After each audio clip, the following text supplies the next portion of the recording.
Are we live? I don't know if we are live. Are we live? I think we're live. Hello, welcome back to Premier League Dad. My name's Kieran, or Key, whatever you want to call me. We're live for Charlton against Leyton Orient, the League One playoff final at Wembley after a massive Championship playoff final yesterday. Sunderland and Sheffield United. Sunderland stealing it late to win promotion to the Premier League. Unbelievable game, that one. The young man coming up through the academy, Watson off the bench, scoring in the 95th minute to win it for Sunderland. Heartbreak for Sheffield United, who now have one of the worst records, if not, I think, the worst record in playoff finals in living memory, recent memory. But Charlton and Leyton Orient today is what we're focusing on. Really, really looking forward to it. And obviously, straight after that, we're going to be doing the Premier League final match day. It's going to be Nottingham Forest against Chelsea. That's the game we're going to be focusing on. Of course, we'll be sticking around for Liverpool and Crystal Palace as well. We'll keep an eye on all the other games that are going on. Newcastle against Everton, Spurs against Brighton, Manchester United against Aston Villa. What's going on there? And obviously, Fulham against Manchester City. Ipswich against West Ham. I don't know who else is playing. Is it Brentford and Wolves? Yeah, we've got all of them. All of them still going on. But yeah, Chelsea, Forest, Newcastle, Villa, all of that. Liverpool, Palace. We'll be doing all of that later on. And then tonight we've got Venezia against Juventus in Serie A to see who actually gets the Champions League, the final Champions League spot in Serie A. Is it going to be Juventus? They're in the driving seat. Is it going to be Juventus? Is it going to be Lazio? Is it going to be Roma? Maybe surprise, nicking it at the end. But look, we've got loads of football today. 3 watch-alongs back to back for you. We're going to be live from pretty much now 11:30 all the way through to about 10 o'clock tonight. So, I'm looking forward to watching lots and lots of good footy today. What was I going to say? Can't remember what I was going to say. It's gone out of my mind. But either way, listen, first off, I want to say a big thank you, massive thank you to our sponsors, Match Bingo. Match Bingo are our sponsors for the remainder of the 24-25 season. They're sponsoring every single Premier League Dad Live to the end of the season. And they're absolutely great guys over there at Match Bingo. And most importantly, they've created an absolutely genius app. A completely innovative way of betting on the football. If you like a bet on the footy as I do, then I'm sure you're absolutely going to love Match Bingo. It combines all the excitement of a bet on the football with all the fun and excitement you get with a game of bingo. And basically the way it works is you buy a bingo card for whatever game it is that you're watching. And that bingo card will have 15 random events on it, and it'll say things like free kick to Crystal Palace, for example, or corner to Liverpool, or throw in the second half, or something like that. It'll have all different events on it during the game. And as those things happen during the game, it ticks it off automatically on your bingo card. It's absolutely fantastic. If you get a line, you get a prize. If you get 2 lines, you get a prize. And if you get a full house, you get a prize. Over £200,000 of prize money has been paid out already to over 10,000 players of Match Bingo across the UK, and it's growing incredibly quickly. Go and check it out. If you deposit £5 on my link right there, you've got the QR code on screen right now. If you deposit £5, you get £10 free. You can't say fairer than that. If you do want to support the channel, that's a fantastic way of doing it. Believe me, that is a fantastic way of doing it. All you need to do is click the link in the description, or you can scan the QR code that's on screen. Download the Match Bingo app via my link.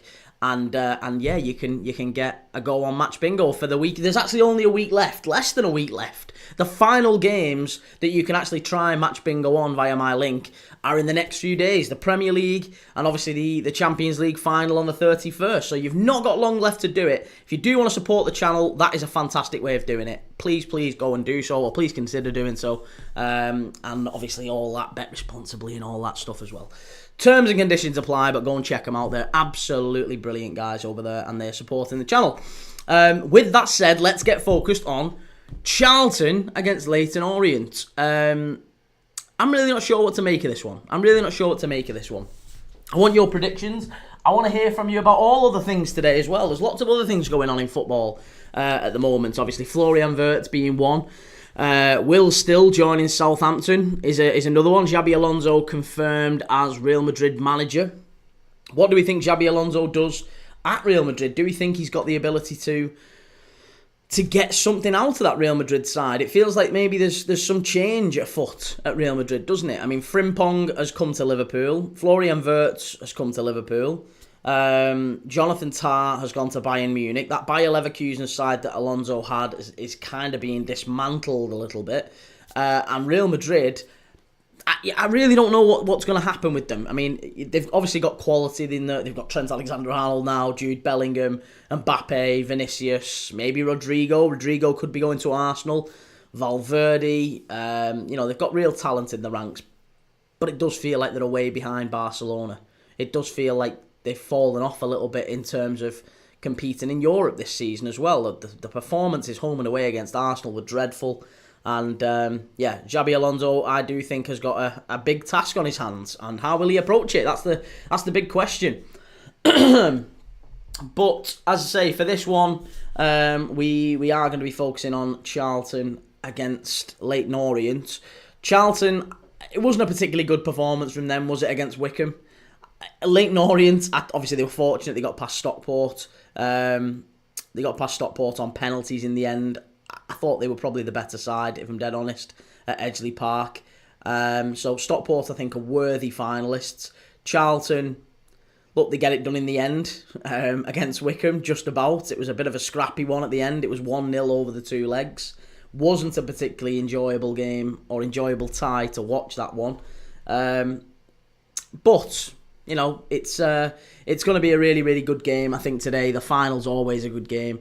And we've just got to hope that there's going to be lots of goals, lots of action, lots of sendings off, the same way there was yesterday. I don't know what to make of it, but I'm really intrigued to see what you guys all think as well. Let me know what your predictions are for today's Premier League games as well. Who else have we got today? Who's played? Bournemouth and Leicester. Bournemouth and Leicester is the other Premier League game as well. Excuse me. Yeah, Bournemouth and Leicester. Wolves and Brentford. Obviously Liverpool and Palace. Spurs and Brighton. Do you know you can get over 2-1 for Spurs or draw today, which I think is absolutely sensational value. I couldn't believe for 1 second that Spurs were 2-1 to get a draw at least. A draw or a win at home after winning the Europa League final. Observer echoes. Is it echoing? Observer echoes. Is it echoing? Oh, it is. I don't know why. I mean, to be honest, there's not really an awful lot I can do about that anyway. That's just, sorry, mate. It is what it is. You can watch over on YouTube, but there's not really an awful lot I can do.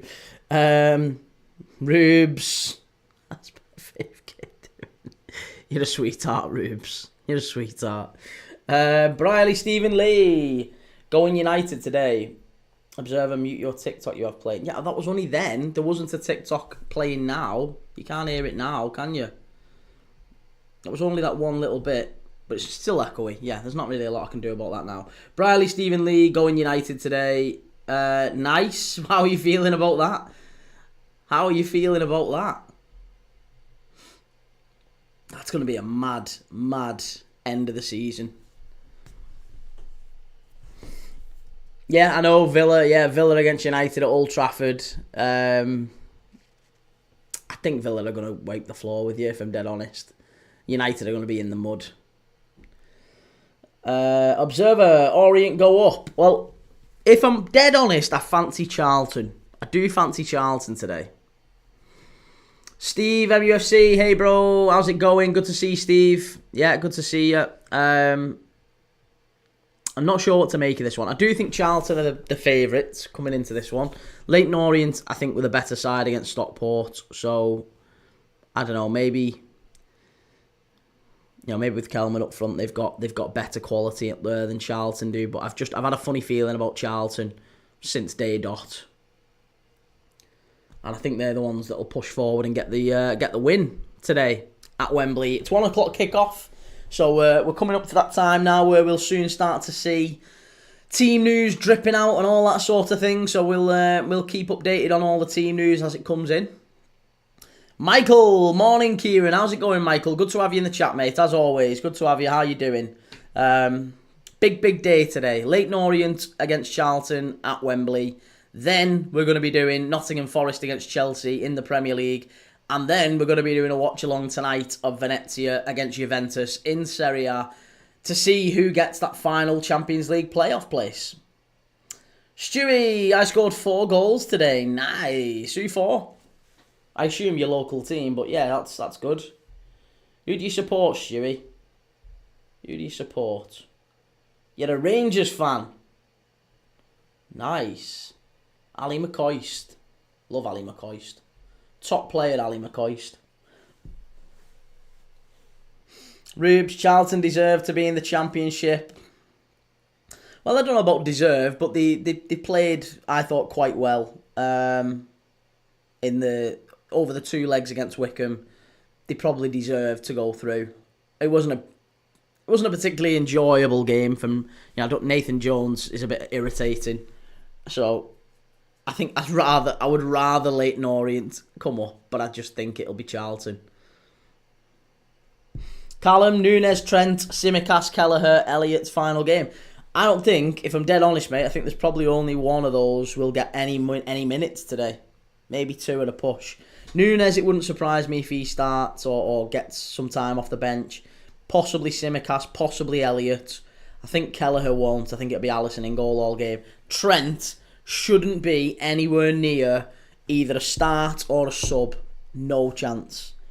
Like, honestly, if he gets a start or if he gets on as a sub, I am sorry, that is going to be, like, I am entirely blaming Arne Slot for ruining the final day. He has absolutely let the side down if he plays Trent Alexander-Arnold for even 1 minute today.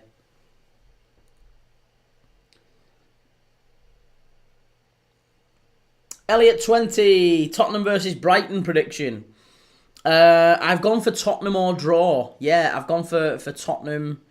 I can't remember what scoreline I put, but I have put Tottenham or draw today. I think is really, really good value.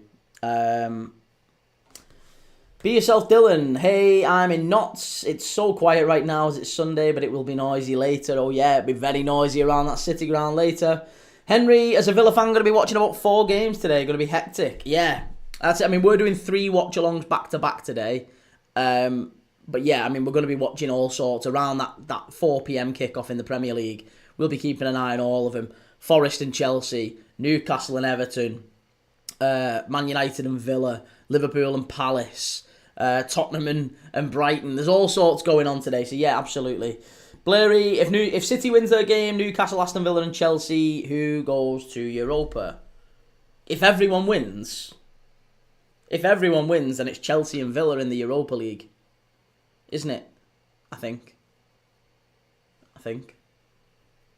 Oh, sorry. No, it's Forest and Villa in the Europa League, sorry. If everyone wins, including Chelsea in that list, then it's Forest and Villa in the Europa League. Hankster, is Delap injured for Ipswich? Oh, I don't know about that. Possibly. It might be one of them injured. Do you know what I mean? He's trying to protect himself ahead of a summer move. Mustafa Bandishok. Hey bro, how are you doing today? I'm doing good, Mustafa. How are you doing? Very, very good to have you on the channel, mate, as always. Joe Brown up to Chelsea. I do fancy Chelsea today. I think Chelsea get it done against Forest, yeah. Unknown FRX, all games start at 4, don't they? In the Premier League, yes. But Charlton against Leyton Orient is a 1 o'clock kickoff, or 1:01. 1 minute past 1 today. That's Charlton v Leyton Orient in the League One playoff final at Wembley. So that's the game that we're doing right now. And as soon as that finishes, then of course we're going to switch over to the Premier League games. And then as soon as that one finishes, we're going to do Juventus away at Venezia in Serie A. Final day of Serie A to see who gets that final Champions League place. Will it be Juventus? Will it be Roma? Will it be Lazio? Those are the games we're doing today. Henry, can you imagine they let Trent do a speech at the end of the game? Oh my God. Honestly, I'll rage. Arne Slot will get full, the amount of grief he will get from Liverpool fans and hate from Liverpool fans if he lets Trent Alexander-Arnold play even 1 minute today.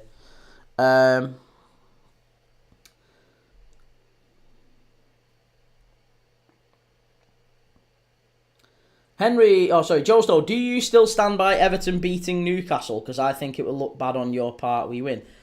Joe, I haven't said at any point, Joe Stowe, that Everton will beat Newcastle. I haven't said that at any point. If you can find a point in the last 10 lives, whatever it may be, where I've said Everton will beat Newcastle, you can. I'll give you what. I'll do whatever forfeit you want. I have never said Everton will beat Newcastle. I have said I think Everton. Mate, you have. I haven't. What I said was Everton. Oh, there's only a point. They only need to get a point off you. And I said I think Everton can get something at St James's Park. That's all I've ever said. That is all I have ever said. I have never said Everton will beat Newcastle. Just that they'll get a point up there, or at least I think they'll get a point up there. I've got a feeling they'll get a point up there. So I really, really do think Everton can get a point. They've been really, really good recently under David Moyes. Very, very difficult to beat. Newcastle, they need to win. And if I'm dead honest, I've not been really impressed with Newcastle in recent weeks. So I do. I think Everton can get a point. Yeah, absolutely I do, Joe. Unknown FRX, how confident are you for Wirtz? It's certain, isn't it? Florian Wirtz has basically said that he wants the deal wrapped up before he joins the Germany squad on June the 3rd. So you've got like a week or so. Personal terms are already agreed. He'll have to do a medical. I think he and Frimpong will be announced together in the next few days. Yeah, it'll be done probably by the end of May. Freddie, I'm feeling nervous today. I feel like we will draw to Forest and miss out. Well, again, look, it wouldn't be a surprise if Newcastle won. It wouldn't be a surprise if Chelsea won. It probably wouldn't be a surprise if Forest won. It wouldn't be a surprise if Man United... Probably would be a surprise if Man United won, wouldn't it? What I'm saying to you is, I guess it's so tight between Newcastle, Villa, Chelsea and Forest. There's 4 teams, only 2 of them can get Champions League football. Like, you can't call it. You could make a prediction and nobody is going to call you ridiculous for making that prediction, right? It wouldn't be outrageous to say Forest will win. It wouldn't be outrageous to say Villa will win. It wouldn't be outrageous to say Chelsea will win. It wouldn't be outrageous to say that Everton could get a point at Newcastle. I think all of that is infinitely possible. So if I'm dead honest with you, I think you're just kind of finger in the air and we're just seeing what'll happen. But that's the gut feeling that I've had. If you go back 3-4 weeks, I've said, I think even before United played in the semi-final, I said I'm almost certain United will get beaten in the Europa League by Spurs. I think Newcastle will drop points on the final day and it'll cost them Champions League. And I think Chelsea just about sneak in. That was my prediction pretty much at the start of May. And I'm sticking by that. I do think that's the way it's going to pan out today. Mustafa Bandy Show, Liverpool transfer news, bro. Yeah, Florian Wirtz, Jeremy Frimpong.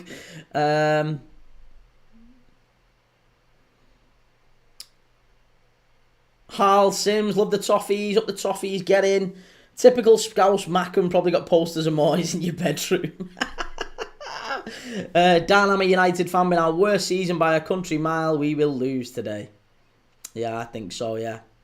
Henry, I thought only 6th got Europa League because Palace got it now. No, 6th get Europa, 7th get Conference League. So Palace have got Europa as well.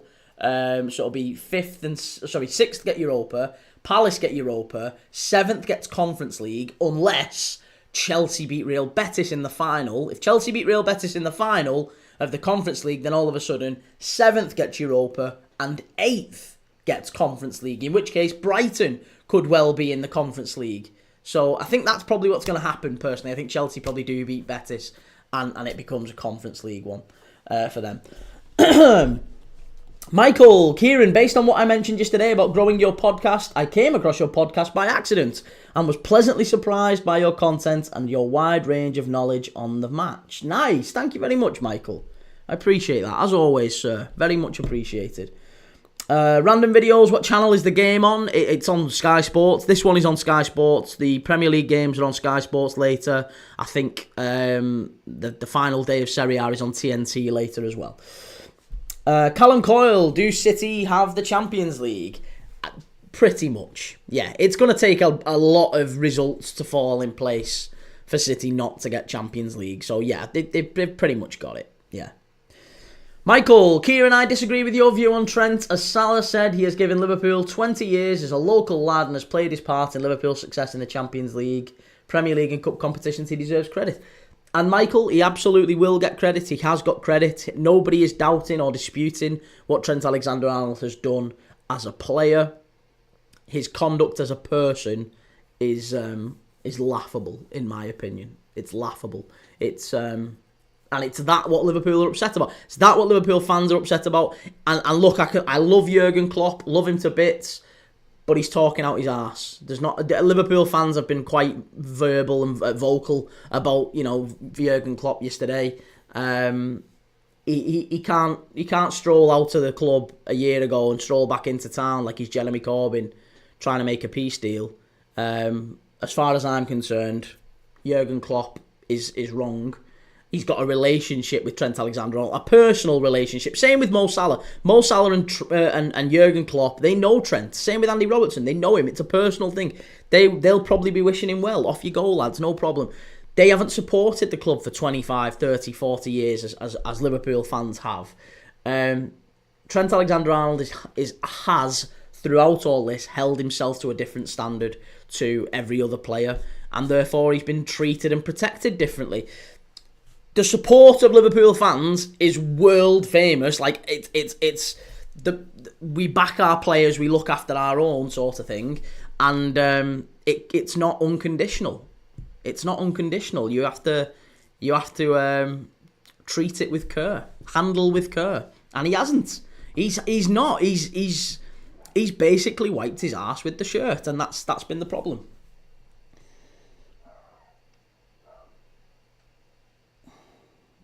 Zed, where can I get them lights? Kid. What lights? Franz von Papen, where does Sancho go after Chelsea? After Chelsea, I think he might stay at Chelsea next year, but I would imagine he'll go back to the Bundesliga at some point. Dan, I'm slightly glad we lost to Spurs. As much as it hurts, we can't paper over the cracks anymore. To be honest, I think it's... That's probably copium a little bit. If you're dead honest, Dan, there's a little bit of copium in that. I'm not. It's not nice that United have lost and whatever. I get all that, and you're gonna find a way to deal with it. But to me, I think it's the worst thing that could have happened to United. If you'd have got Champions League football, then there was a way back for United. I think it's going to take a lot longer now for United to really recover. Zed, where can I get them shelf lights? Can you turn them all on with one remote? Yes, you can turn them all on with one remote. I can't remember where I got them from, though. I think it was Amazon. Probably just Amazon. Yeah, I'm sure we got most of them from Amazon, so it probably was there. Ed Rosenthal, Charlton versus Orient. Orient wins. What do you think about this final? I am rooting for Orient, but I think it'll be Charlton. Yeah. I think it'll be Charlton. I fancy Orient to win just because I thought they were a better side against Stockport at Edgeley Park. I thought they played well and they were unlucky not to go through in normal time. Charlton, and Nathan Jones is a little bit irritating as well. So no, I want Leyton Orient to go through, but I think Charlton probably will.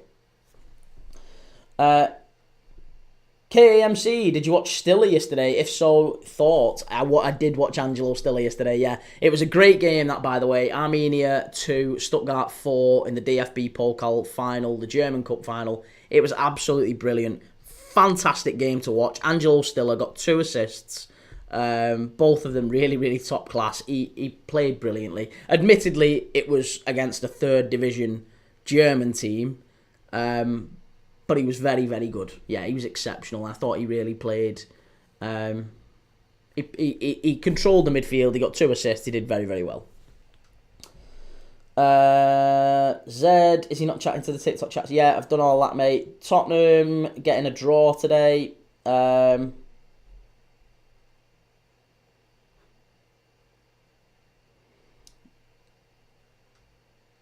getting a draw today. Yeah, Tottenham getting a draw. It's 2-1 for Tottenham.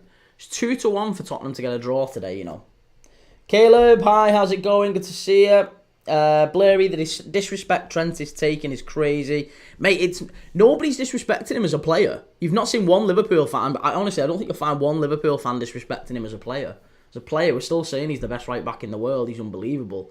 But everything else, he's as a person, he's completely and utterly wiped his backside with the shirt, and for that reason, yeah, on your bike, mate, on your bike, you know better than us. So on your bike, and that's it. That's why Liverpool fans are frustrated, because I think there was a way that he could have left, and it would have been nice. There was a way that he could have left, and it would have been much, much better. Ed Rosenthal, we've done that one. Jacob, up the Villains, what's the score? It's not kicked off yet, mate. It's 1 o'clock before Charlton and Leyton Orient kick off in the League One playoff final.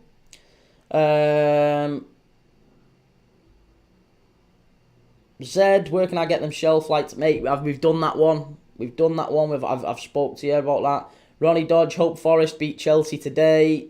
I think Chelsea have got it, Ronnie. Yeah, I think Chelsea are going to win that one. Nick, Girona, Atletico Madrid, 2-0 correct score. Okay. Caleb, prediction for United v Villa. I think 2-0 Villa's probably about right. Villa will smash him. Jeremy, Duke of Belgium, favourite Liverpool player, one now and all time. Now probably Alisson Becker, all time. Probably Gerrard. Gerrard or Fowler. One of those two. Ronnie Dodge is a United fan. We are at rock bottom. Don't see why Cunha wants to come to us. Well, allegedly, it's that, and it's also the fact that he's a Man United fan, allegedly. Oscar, man, good to see you, Oscar. How's it going? Good to see you. Nick, Forest are going to win.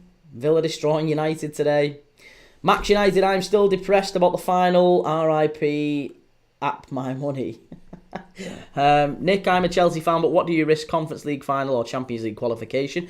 I don't think it's either or. I mean, you've got 3 days to the Conference League final against Betis, and look, Nottingham Forest is definitely going to take its toll, but Chelsea have to prioritise. They absolutely have to prioritise the Champions League place. They have to.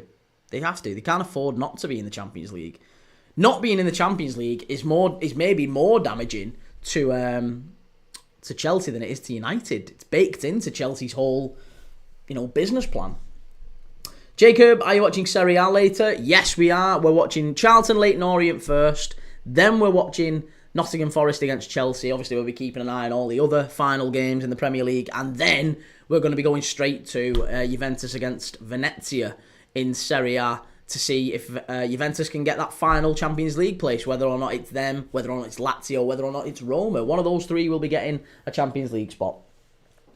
1 second. Callum, Tarkowski and Branthwaite less. Everton won't get anything, let's be real. Well, they did at Fulham. They went to Craven Cottage and got a win. Craven Cottage, one of the most difficult places to go away from home, and Everton went there and won recently as well. So yeah, Everton away from home are a very difficult side to beat. I think there's a few players who'll want a good send-off to the Evertonians. Jordan Pickford hates Newcastle. To be honest, Newcastle and Everton have got a little bit of a rivalry. So I honestly do think that Everton can go there and get a draw. Whether or not they will or not, I don't know. What I'm saying is I think out of all of the results today that's most likely, I think it's more likely that Everton get a draw at Newcastle than it is United get a draw against Villa. Put it that way. I think Villa will beat United, and I think Everton could get a draw against Newcastle. They could also get wiped to the floor with as well, I'll say that. But I do think there's a chance that Everton get a result at Newcastle, even if it's only a draw. That'll be enough to take Newcastle into the Europa League, assuming that Chelsea or Forest get a win. And I do think one of those wins. I think it's probably going to be Chelsea. I fancy Chelsea to win at the City Ground, but I think one of them gets a win. I don't think it finishes in a draw. I think there's an outright winner in that one. I think Villa beat United. And then it's just really whether or not Newcastle can get a win against Everton. And I'm sure, there'll be a big chance that they will. But yeah, I think there's always a chance with Everton at Newcastle. Callum, have you seen the Kirkes deal is agreed? It's not, as far as I'm aware. There's no deal agreed between Liverpool and Bournemouth. Michael, there are podcasts like The 12th Man where rival podcasters talk about their team season. Hence, by appearing on that podcast, I was able to come across other podcasts I'd never heard of before to sub to. Benjamin Bloom and Tuesday Second Podcast, who cover EFL teams, were invited to the Championship playoff final within the press box Ben Bloom did a behind-the-scenes vlog, the perks of podcasting. Wow. Interesting. Well, yeah, again, mate, yeah, maybe, again, it's very, very new to me, all this. I only started the podcast in January. I say podcast. The YouTube channel, I only started it in January. So I'm all new to it. We're up to 5,000 subs, near enough on YouTube. It's going very, very well. Hopefully in time, I can keep going. We can keep getting bigger. Callum, I wouldn't put us beating Girona today. I think maybe not beat him, but I think you get a point. You get at least a point there. Joshua Billingsley, are you happy Sunderland got promoted yesterday? I am, yeah. I was hoping Sunderland would do it.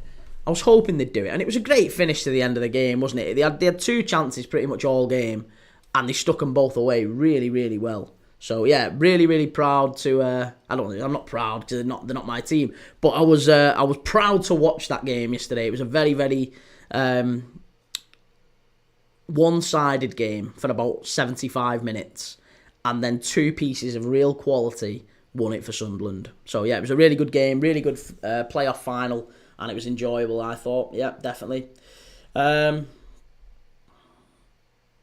Will, what do you reckon Trent's send-off is going to be like? I don't think he gets a send-off.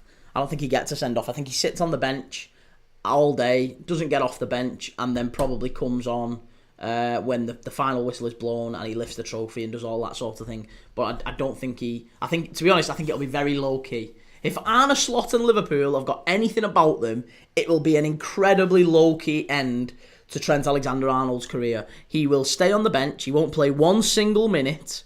He will stay on the bench, and he will come on, lift the trophy with the rest of the team, and then he'll be down the tunnel. He'll scuttle off down the tunnel with his tail between his legs, and he won't play again for Liverpool ever.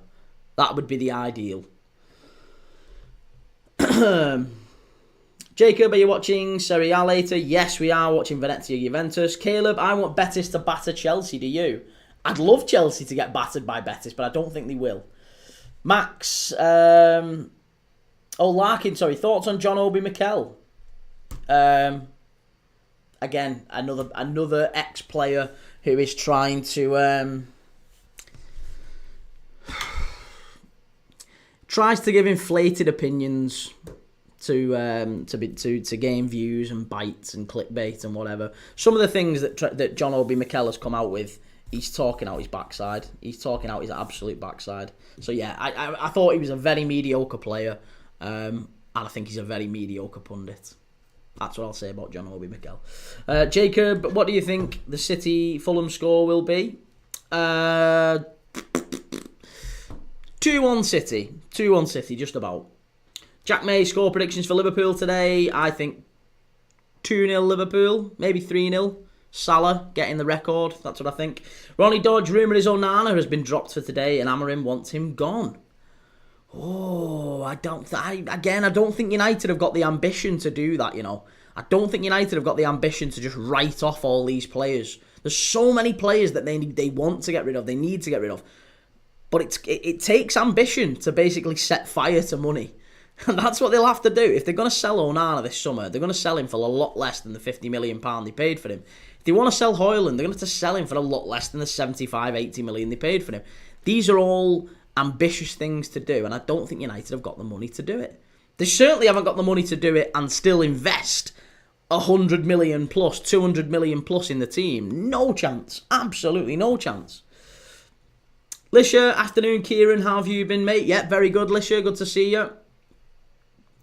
Max, the money missing or the final. Anon, Forest, Villa and Toon to win.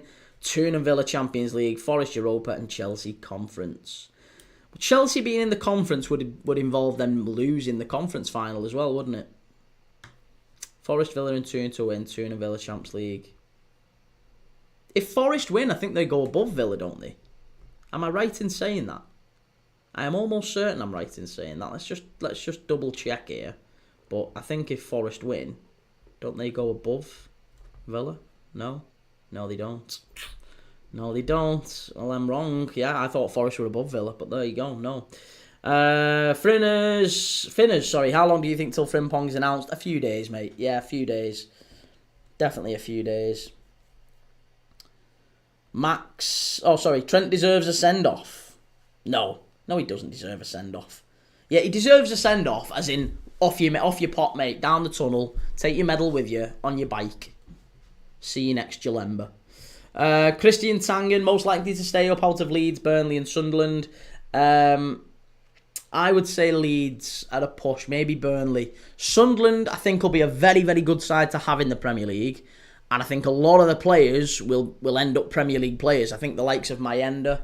Tom Watson probably stays. I think he did very well when he came on yesterday. But I think Mayenda, Isidore, Rigg, Bellingham, maybe Dan Neil as well, Dan Ballard, some good Patterson as well, the goalkeeper. There's some quality in that Sunderland team, some young players who I think could go and kick on and be top players elsewhere, but I don't think they'll form a cohesive Premier League side. So yeah, if I'm dead honest with you, mate, I think Leeds and Burnley are the two most likely.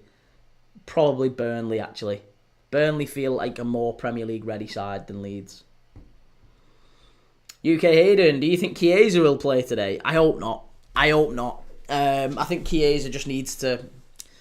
We just need to make the decision and get him gone. He's not good enough for Liverpool. He's not impressed at Liverpool. There's no future for him at Liverpool.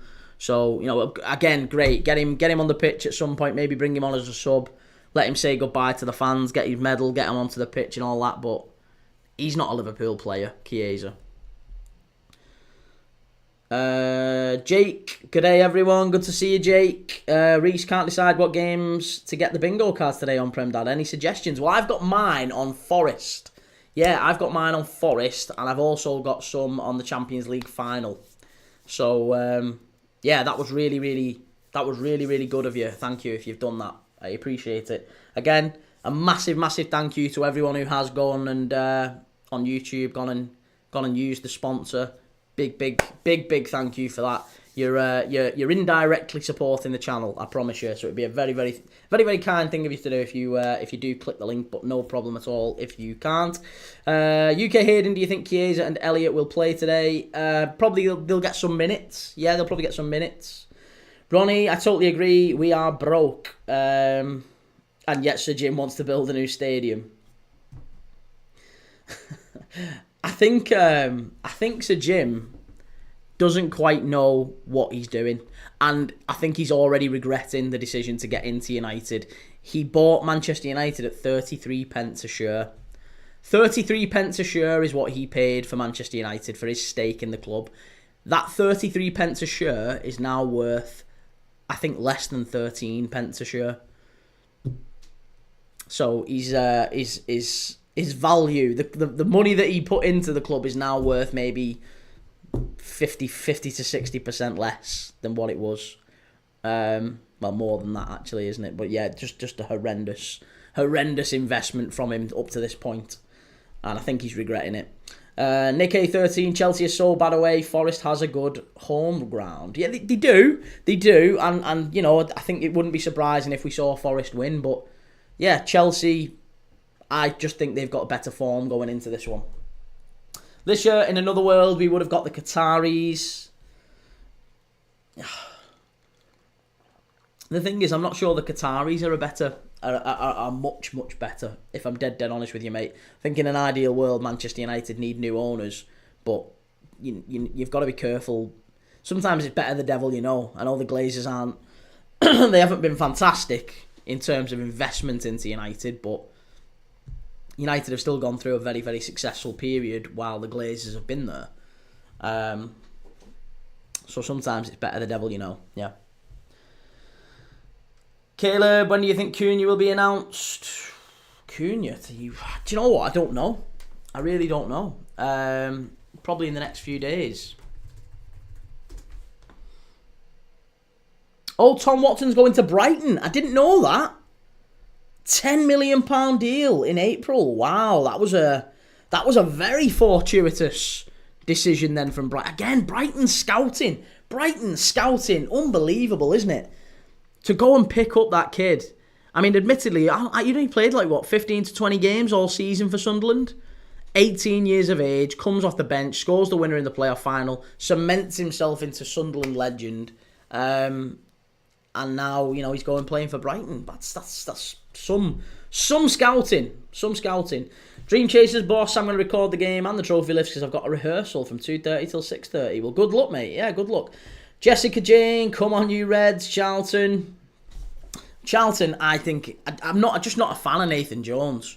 I think the whole performative act, it's just turned me against him on that last game against Wickham. It really irritated me. That whole him falling to the ground and going, yeah, like all that, it was all a bit, come on, mate. Yeah, a bit annoying. Under the floodlights, as a Roma fan, imagine the scenes if we win today and go from 16th to 4th. Yeah, we're going to be doing that one. We're going to be doing that one later on. Not Roma, sorry. We're going to be doing Venezia against Juventus because Juventus are in the driving seat in the Serie A Champions League spot. But yeah, Lazio and Roma both have got a big chance of jumping ahead of them. Venezia did very well. They beat Fiorentina not that long ago at in Venice, remember? Michael, Kieran, who do you think will be Liverpool's main rivals next season? Man City are going through a major overhaul due to an ageing team. Arsenal have a mental block of only getting so far before falling. I actually don't think Arsenal have got a mental block. I don't think it is a mental block. I think the problem with Arsenal is quality. When I look at Arsenal's squad, I see a team that have actually maybe been overperforming for a lot of the time. I actually don't think Arsenal's squad is as good as City's. I really don't. I think City do need to do some work, don't get me wrong. But I look at City's squad and I think they have the mental block, but they've got the quality. I think Arsenal are playing very well a lot of the time, and you know, maybe they're a bit naive tactically, but the quality is a lot lower, I think, than Liverpool and City. When you look at Trossard coming off the bench, they've played Mikel Merino at centre forward. I think Gabriel Jesus and Kai Havertz are very decent centre forwards, but they're not brilliant. You know, I look at Ben White. I look at you know, the likes of Calafiori. I don't think Thomas Partey, I don't think Odegaard is all that good. Declan Rice is there. Declan Rice, Bukayo Saka and Saliba, you know, Gabriel, they are the world-class players. After that, it's a lot of sort of thing. Martinelli's not that great. Timber I like. I do like Timber.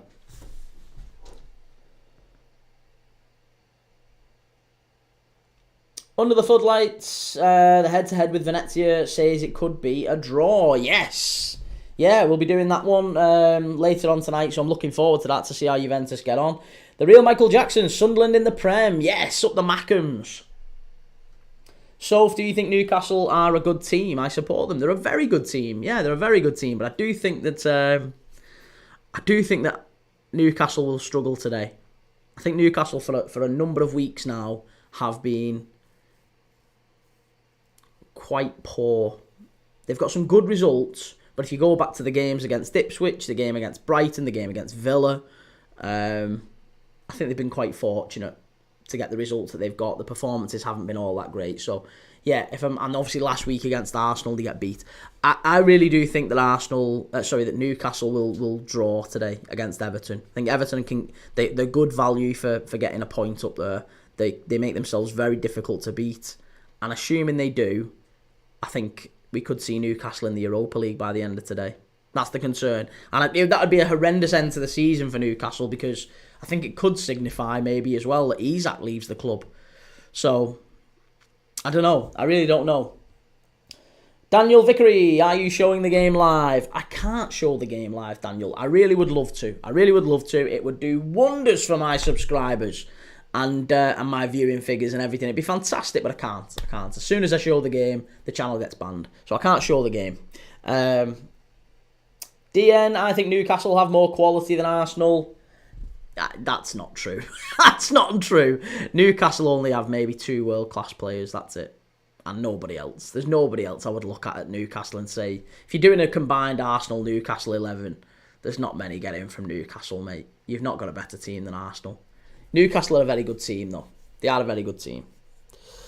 Michael, Brighton News algorithm used to recruit players. The chairman, Tony Bloom, I believe either works or has knowledge in that field. Other clubs are starting to use AI like Brentford to recruit players.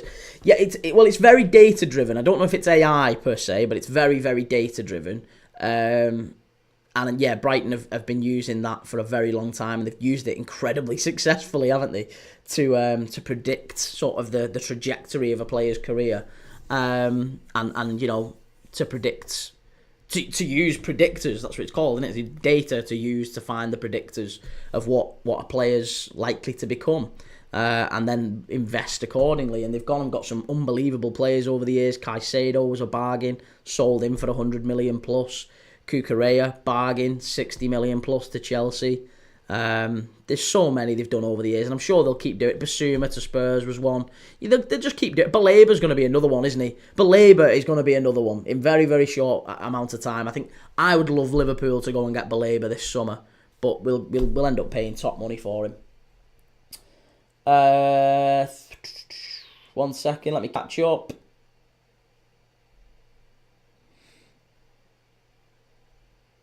Finners, Sunderland versus Newcastle derby next season. Best derby in England is back. Not best derby in England, but certainly a very good one. I'm glad they're back. Yeah, I'm glad it's back. Is that Hatch or H? I'm going to call it Hatch. I'm an Arsenal supporter and you are right. Cheers, Hatch. Thanks, mate. Appreciate that, buddy. GW, do you think the Toon will win today? I don't, mate. No, I think it's going to be a draw. I think Everton get a point. Yeah, I think Everton get a point. That is the one game I've looked at for a number of weeks and thought, I think that's where Newcastle might just slip up. I think they might just slip up there, and that might just open the door for Villa and Chelsea. I think that's what's going to happen today. I think Chelsea and Villa sneak in. I think Newcastle drop out. Max, do you know Aberdeen? Of course I know Aberdeen. Yeah. Massive win for them in the cup final yesterday. I've been up to Pittodrie a few times and watched Liverpool in pre-season friendlies over the years. It's a very, very miserable city, Aberdeen. It was the last time I was up there. Granite City, they called it. And it was full of fog rolling in off the North Sea. But it was, they're a cracking club. H, Newcastle will win, defo. GW, I hope not. We need a win up the mags. Slayer Ratata, hi, do you remember me? I do, mate. Yeah, absolutely. DN, Arsenal only have better centre-backs and a right winger. No, I disagree. I think if you're doing Jury and Timber, I think is a better right back than Livramento. I think if you're looking at the left back area, you'd probably have Lewis Skelly over Lewis Hall. So there you go. I think Gabriel and Saliba get into centre back. David Raya you'd have in over Nick Pope. I think your midfield situation, Declan Rice 100% gets in there. So yeah, maybe you have Declan Rice, Bruno and Tonali. And then your front three would be Saka, Isak, Martinelli. That would be it. That would be the front three. For me, anyway. There's how many gets in? Isak and two midfielders. That's it. There's three. Three gets in a combined 11. And again, I've no horse in the race. I actually really like Newcastle. If anything, I prefer Newcastle to Arsenal. But that's me as an independent Liverpool fan. Maybe you could argue that. Okay, Lee Shears. Maybe you could argue Gordon over Martinelli. I'll concede that. I'll concede that one's a flip of a coin. But the rest of them, it's still, even if you say I concede that one, it's still 7-4 in Arsenal's favour. So for me, it's still quite clearly Arsenal's team. Slayer Ratata, do you remember me? I do, mate. Absolutely. DN, Declan Rice is not world class. Saka is. Saliba this season isn't. There's still no centre-back of Newcastle's getting in over Gabriel and Saliba. I'm sorry, mate. There's no way you're going to convince me otherwise. 1 second. Real Michael Jackson. Newcastle have a better midfield than Arsenal and striker. Well, they have two. Rice would 100% walk into Newcastle's midfield. 100%. Not even close. Rice definitely gets in Newcastle's midfield. John Barforth, there are a lot of close derbies next year in the Championship. Pompey v Saints, Sheffield derby, Millwall v Charlton, Leicester v Coventry. Well, potentially Charlton, yeah, but that's a good shout, that actually, John. Yeah, I really appreciate you sharing that one. There's quite a few in the Championship. Obviously in League 2 as well, or rather League 1, Plymouth against Exeter. The old Cornish derby's back as well in League 1 next season. Kieran Baines, hi mate, how are you? Very good, mate, thank you. Yeah, really good.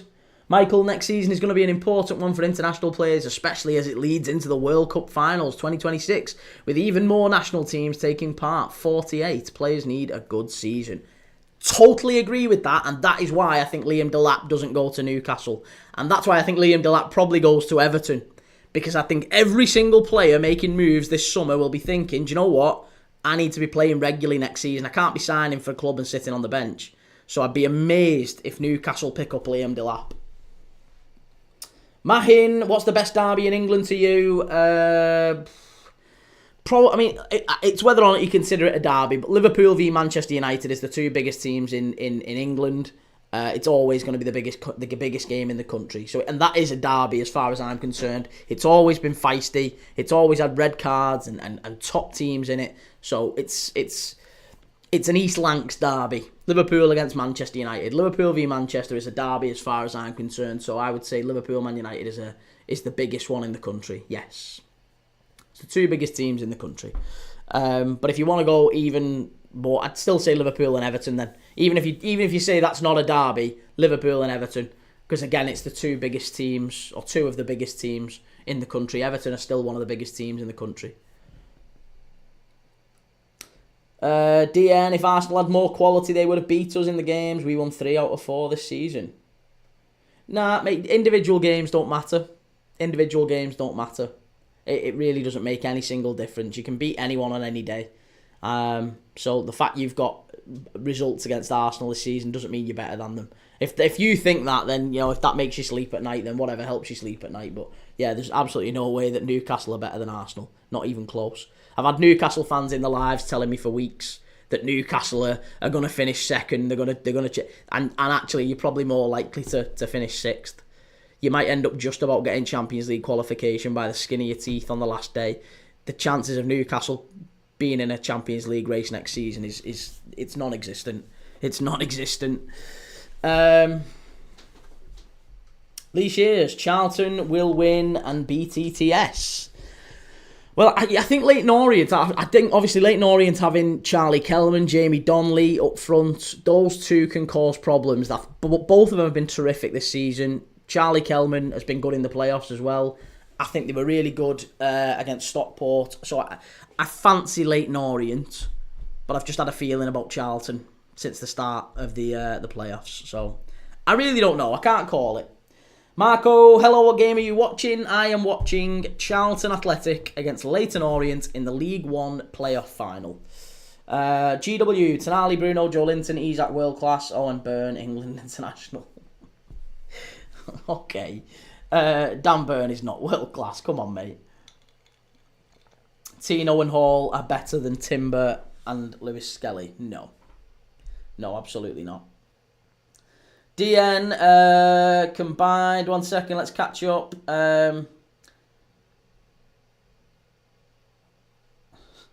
Combined 11, Raya, Gabriel, Saliba, Tino, Bruno, Rice, Hall. Right, hang on a minute. Hall, Tino, Bruno, Rice, Tonali, Gordon, Isaac, Saka. No. No. Absolutely not. Hall is better than Lewis Skelly and Tino better than Timber. I don't think you'd find many, other than Newcastle fans yourself, I don't think you'd find too many who would agree with that statement, if I'm dead honest. Lee Shears, I think there's only centre-back that can get in ahead of either Gabriel or Saliba. That's Van der Ven. No, Van Dijk. Van Dijk and Kanate are both better than them. Van Dijk and Kanate are both better than them.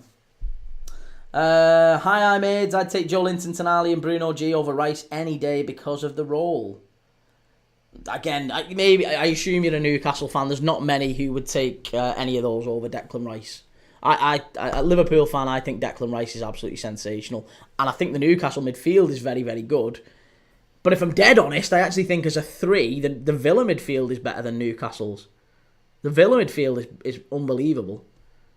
And they wiped the floor with Newcastle the other week. I mean, it's just, to me, I don't think there's much in it. I'll put it that way. But I think Declan Rice absolutely walks into the Newcastle midfield. There's no doubt about that. Rice with Bruno G and Tonali would be the midfield. There you go, says Michael Jackson. There you go, I agree. Hi, mate. Lewis Skelly with 15 appearances. Incredibly overrated already. Well, how many's Lewis Hall got? You say it like Lewis Hall's got like years and years of appearances. He's not. He's not. Lewis Hall had a good season, but he's been injured for the last few months. Lewis Skelly's been brilliant. He's got into the England squad. Lewis Skelly will finish above. He'll get more England caps than Lewis Hall does. Guaranteed. Nailed on. Will, going to watch the Champions League in Poland the day before we leave. Nice, Will. Enjoy. The real McCoy, how do you think United get on? I think Villa win that one. Yeah, I think Villa win that one, sadly. For United, anyway. It'd be hilarious for the rest of us. Michael, we already done that one. Kieran, it could be Delap's last game today. Hope he scores and wins the game for us against West Ham. I really, really still don't want him to go. Delap to West Ham is another one doing the rounds, by the way. Delap to Everton, Delap to West Ham. Because West Ham really, really need a centre-forward as well. And I think Delap to West Ham makes a lot of sense. Imagine you've got Bowen, Kudus, Delap. That's some front three. That is some front three, and that would take West Ham back up. So I think, getting them back up into the top half, I think is a big priority for Graham Potter. So, yeah, Delap to West Ham next season could be one to watch out for. Lee Shears, loving the shirts, mate. Thanks, Lee. Appreciate it. Mini MJ, do you like boxing? Not really. I don't mind. I'll watch the odd fight, the odd one here and there. I was in Vegas a few years ago for Mayweather against Pacquiao, and that was mental. But I've not. Yeah, other than that, not really. DN, we've won more games in the league than Arsenal. Beat them 3 times. We're better than them. Again, whatever helps you sleep at night, mate. Whatever helps you sleep at night. I don't think anyone outside of Newcastle fans actually believes that, but whatever helps you sleep at night. Lee Shears, PSG one is a lovely one. That's 2000, I think 2000 or 2001. It's got Ronaldinho on the back of that one. Hi, mates. Where do you think Spurs will finish next season? Spurs are my dark horse for next season. I said it just before the Europa League final, actually. So it's not just like a reaction to them winning the Europa League. I called it before the Europa League final. We was talking about it on here, and quite a few others on the chat agreed with me as well. I think Spurs have got the core of a really good squad, and actually there's a good chance I think they could get back up in and around the top 6 next season. Maybe not in the top 6, but maybe in those places just outside it, sort of 7th and 8th. I think they've got a really good squad there, and if they add to it with the Champions League money now, which I'm sure they will, then Good squad there. Kulusevski, Bergval, obviously Son's experience, but they've got a great defence there. Van der Ven, Romero, Udogie.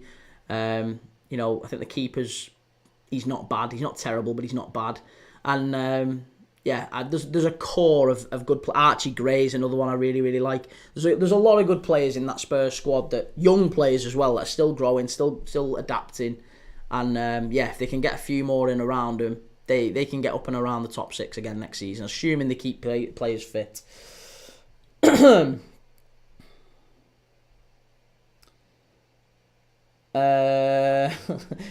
Lewis Hall was the best left back in the league until he got injured, mate. Again, whatever. Seriously, like you're just throwing out all these wild things that nobody in football believes. But again, whatever helps you sleep at night, that's totally fine. Nobody with any objective view on football thinks that Lewis Hall is the best left back in the league, and he's better than Lewis Skelly, and your midfield 3 wouldn't have Declan Rice in it, or that Newcastle are better than Arsenal. There's not a single person outside of Newcastle fans seriously believes that. I've got to say that to you, mate. That's the way it is. There's just no way anyone thinks that. Nicholas Arno, are you watching Leyton Orient get promoted today? Possibly, yeah. We are watching Leyton Orient and Charlton. That's what we're doing first. Then we're going to do Nottingham Forest against Chelsea, and then we're doing Venezia against Juventus. Lee Shears, Canate nowhere near as good as Saliba and Gabriel. Without Virgil, that Liverpool defence is rubbish. Okay. Hankster 30, I don't think Delap is playing. Yeah, allegedly he's injured, but I think it might be like injured, like he's thinking of his summer transfer moves. The last thing he wants to do is imagine he did his ACL today. He's staying at Ipswich next season, isn't he?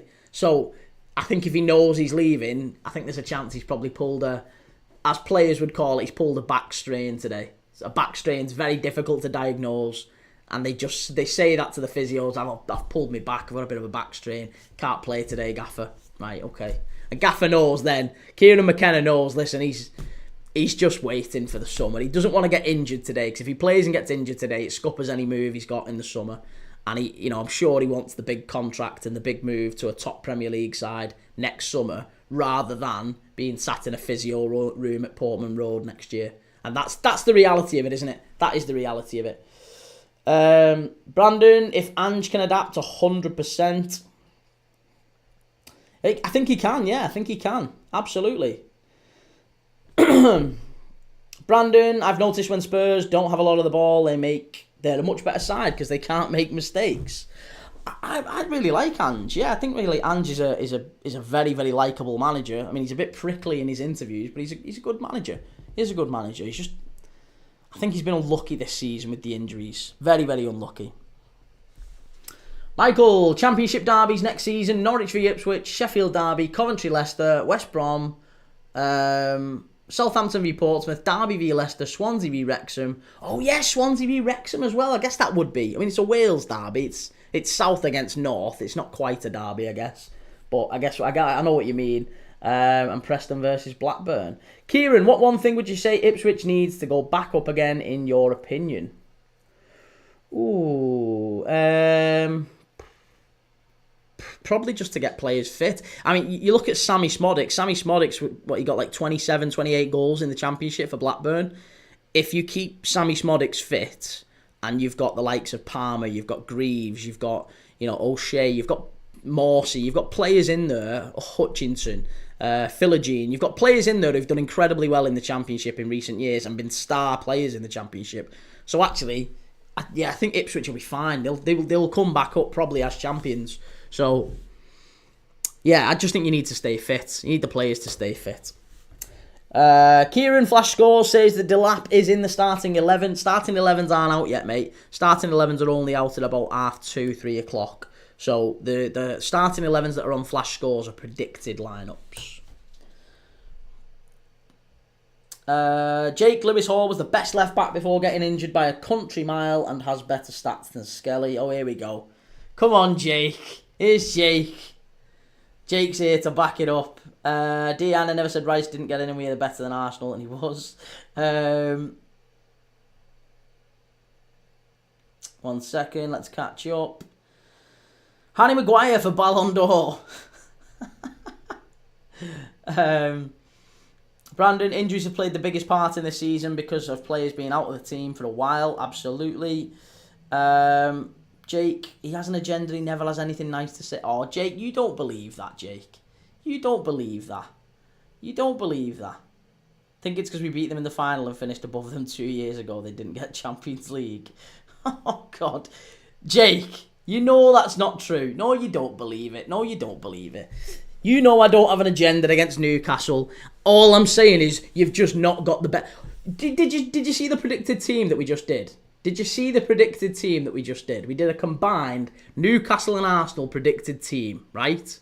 And I gave you 4 out of 11. And I was told that I've got an agenda against Newcastle because 4 out of 11 Newcastle players got into an Arsenal combined 11. I thought that was being generous. The argument that Arsenal are not as good as Newcastle is nonsense. It's nonsense. It is. Of course it's not. That doesn't mean I hate Newcastle. It just means that Arsenal are a better team. Nobody seriously thinks that Newcastle are better than Arsenal outside of the odd few Newcastle fans. Even most Newcastle fans would agree Arsenal are better than Newcastle. There should be at least 7 Toon players in. Come on, who's the 7 Toon players in? Who's the 7? Because I think you struggle. I think you'd really struggle. Hall, Livramento, Bruno, Tonali, Isak, Gordon. 1, 2, 3, 4, 5. That's only 6. That's only 6. That's only 6. You've named Isak twice. That's only 6. Michael, I disagree about Ipswich going straight back up. When they got promotion first time round, they surprised everyone. This time they have the expectancy. With that comes pressure they don't have before. I just think the thing is as well, Michael, they've signed some players, Ipswich, when they went up to the Premier League that they didn't have in the Championship. They've gone out there and got, Philogene, who was great at Hull. They've gone out and added Sammy Smodic from Blackburn. Absolutely fantastic player in the Championship. Yes, they haven't got Liam Delap, but I think they've got enough quality in that Ipswich team that is Premier League quality. I think that they can go and do well in the Championship and come back up next year with maybe a bit more experience. So I really do back Ipswich to come back up by Probably via the automatic spots, if I'm dead honest with you. DN, Arsenal have a better keeper, centre-halves and right winger. But not Declan Rice. You wouldn't have Declan Rice in a combined Arsenal and Newcastle 11. That's what you're saying. You wouldn't have Declan Rice. Declan Rice doesn't get in a combined Arsenal and Newcastle 11. Apparently, according to some Newcastle fans here. You can't argue with that. You can't argue with that. There's some things I'll absolutely agree. You know, it's subjective and whatever. There's nuance to football. There's always nuance to it, and I get all that. But there's no way anyone with a brain, no one with a brain, is arguing that Declan Rice doesn't get in Arsenal in Newcastle's midfield. It's just madness. It's absolutely madness. Kieran Baines, I'm sure McKenna would sign players in the summer too. Yeah, of course, you know, they'll get the odd few, won't they? They'll get some players in. Richie Wellens, Leyton Orient head coach there, giving his interview just before the game. We are about 10-15 minutes away from kickoff. Well, 12 minutes exactly, because it's 1 minute past 1 when the game is due to kick off.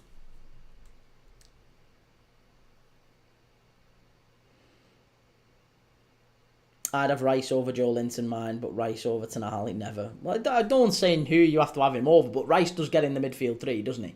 Rice does get in the midfield three.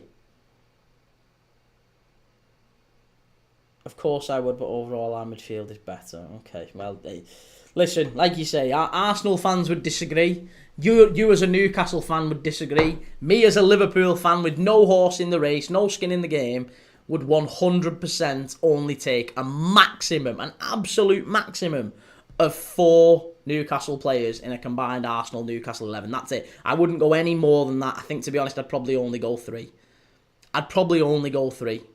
But 4 at best.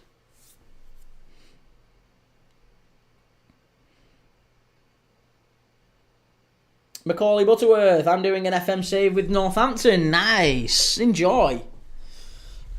The real Michael Jackson, Rice gets in every midfield in the Prem, mate. Come on. DM, would you want Odegaard, Partey and Rice, or Tonali, Bruno, Joe Linton in your team? Probably Odegaard, Partey and Rice. Yeah. Odegaard, Partey and Rice would get in my... If I had the choice of just those 2 options, it's either these 3 or these 3. It's Rice, Odegaard and Partey. It's not even close. Not even close. Joe Linton, Tonali and Bruno have been very, very good this season. But I think Tonali's had a very good season. Bruno can be a liability, and Joe Linton physically is an absolute beast. But I think Odegaard's had a terrible season for Arsenal, hasn't he? And that's the problem, is you're comparing apples with oranges. Odegaard of last season, not this season, Odegaard of last season, you'd have him over Bruno, don't you? You'd have Odegaard of last season over Bruno. But it's that's what I'm saying. I think you're comparing apples with oranges. If I could only have one of those 3, either of those midfields, I'm picking Arsenal's.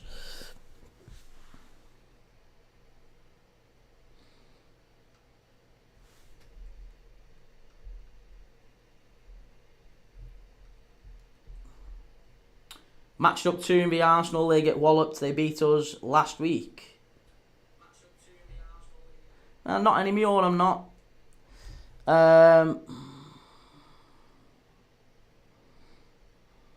Matched up to the Arsenal, they'll get walloped. They beat us last week. No Hall, Joe Linton or Isak. Egan, Newcastle is far better. Not a lot of individuals here. I don't know.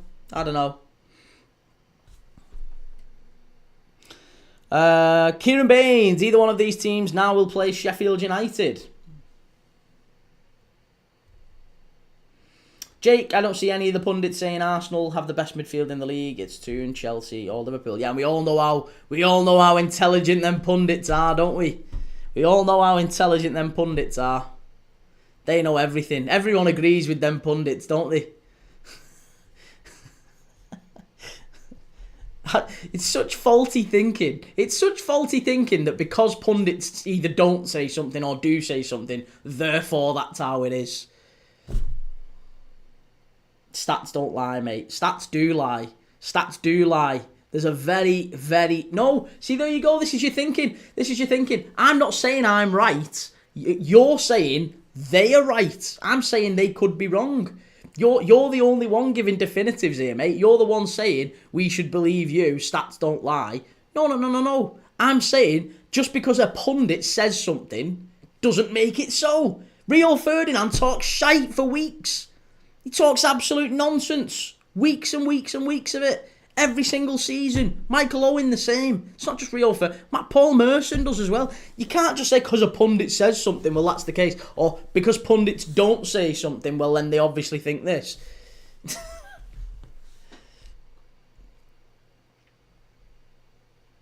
Very, very ironic you're just sitting on the fence, though. How am I sitting on the fence? I've nailed my colours to the mast very, very easily. I've said that I think Arsenal have got a better team than Newcastle.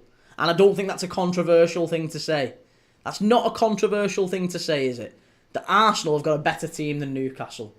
And that if we were doing a combined 11, Arsenal have got more players in that combined 11 than Newcastle have.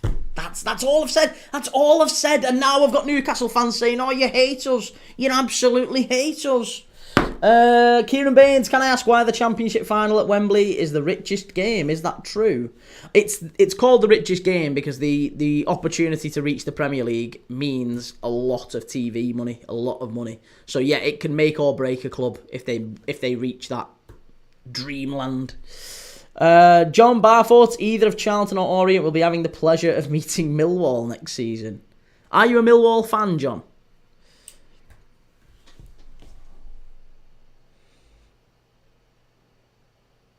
Jake, it's just another pro to my argument. I can break all your pros down. Not very well, you can't, Jake. Not very well.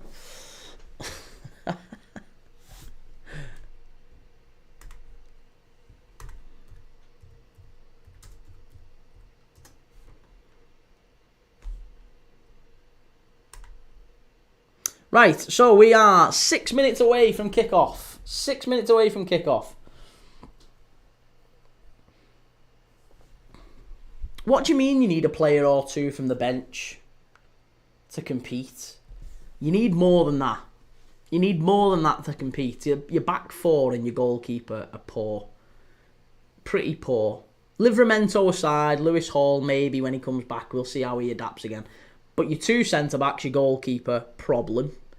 Your right winger, problem. Left winger, yeah.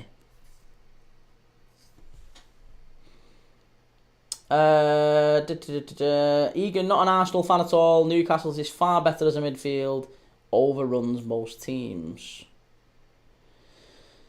Didn't overrun Aston Villa the other week.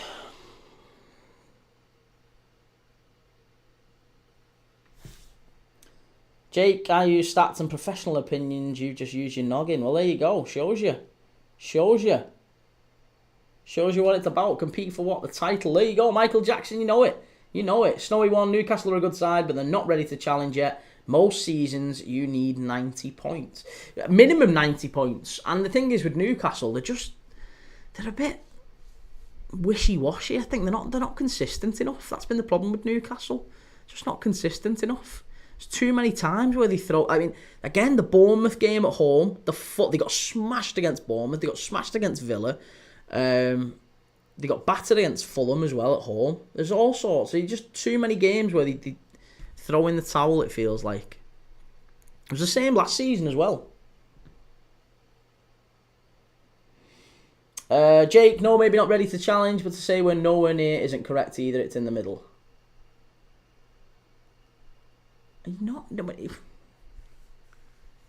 oh my God. Oh, you're a good way away from challenge. Chelsea will finish behind you, but are closer to challenging than Newcastle. Put it that way. Chelsea are closer to challenging than Newcastle are. Peely, thoughts on Liverpool if they get Frimpong, Wirtz and Kirkes? Again, they'll be... I think even without those three, Liverpool will be favourites for the title next season. But with those three, then you'd have to say that they're certainly favourites. Yeah, absolutely. Egan, you're going off one-off games. Watch the games they played against us. Gravenberch and Maka got pumped. No. See, I know you're right. Right, I know you're right. This is what you're arguing against, Egan. Right, I don't know what your first name is. You're absolutely bang on the money. I'm using one-off games, right? The reason I'm using one-off games is to show how ridiculous the argument is that they keep making, that one-off games they matter. They matter. They don't, do they? You and I both know that what matters over the course of a season is how the teams perform, right? They said that Newcastle are better than Arsenal because they keep beating Arsenal. They beat Arsenal this season. And I said, by the same logic, well, Villa wiped the floor with your midfield this season. Doesn't make sense, does it? Doesn't make any sense. The real Michael Jackson, Newcastle can beat Arsenal and after that lose to Brentford. Exactly. Snowy one, let's be honest, next season it'll be Liverpool, Arsenal and City for the title. Absolutely agree, Snowy. Jake, I think this summer we improve. Maybe not enough to challenge, but in a year or two we will be. I know, but in a year or two you'll have lost players as well because you haven't been challenging. That's the challenge, isn't it? That's the difficulty. Because if Newcastle, let's say later today, Newcastle don't actually get in the Champions League, there's a real chance that Isaac says this summer, I am off. I am off. John.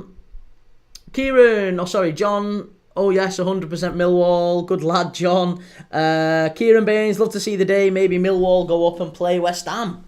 Millwall in the Premier League, that'll be unbelievable, that, won't it? They were very close this season. They're really, really very close to getting the playoffs. And I do think one day we will see the Den in the Premier League. Substub, yo, Mudders, how's it going, Substub? Good to see you, mate. We're very near to kick off now, so we'll talk about the lineup shortly. We'll stop this nonsense about Newcastle being anywhere close to competing for the Premier League. Curtis, come on, Forest. Come on, Forest. Do we think Forest the Champions League team at the end of today? Simon Johnson, is West Ham versus Millwall the only game that a neutral or tourist would genuinely not dare to attend? No, listen, it's not that bad. It's not that bad, West Ham and Millwall. The argument that West Ham and Millwall is just full of Cockney gangsters, just like it's absolute nonsense. There's no way. There's some games that are a bit messy, and yes, Millwall have got a reputation, as do West Ham, as do a lot of clubs, but it's still, you can still go and watch a game at the Den. It's not the same as it was in the 80s and 90s.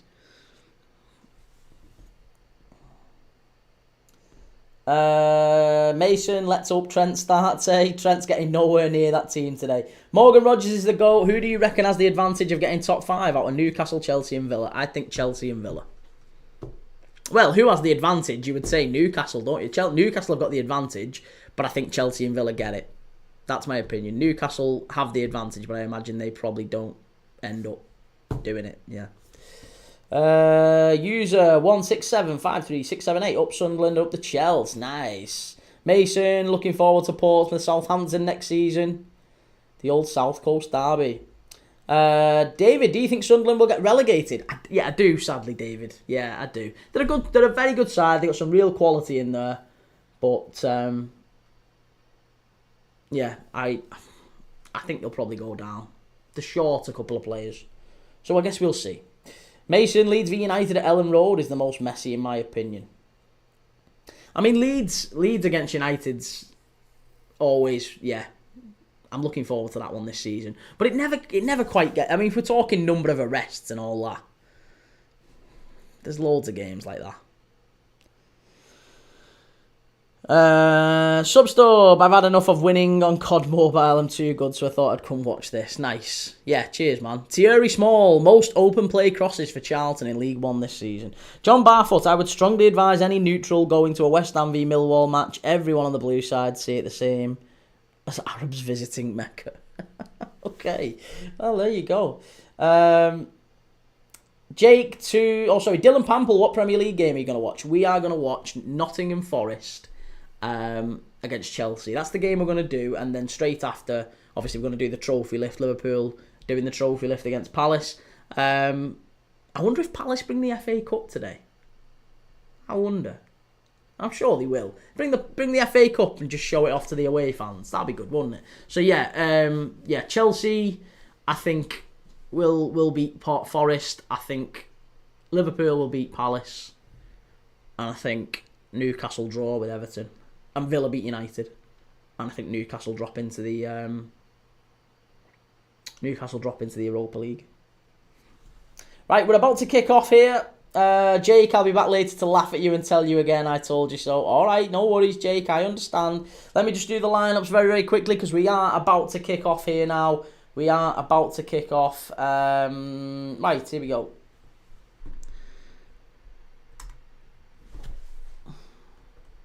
And we are off. We're off. We're off and underway.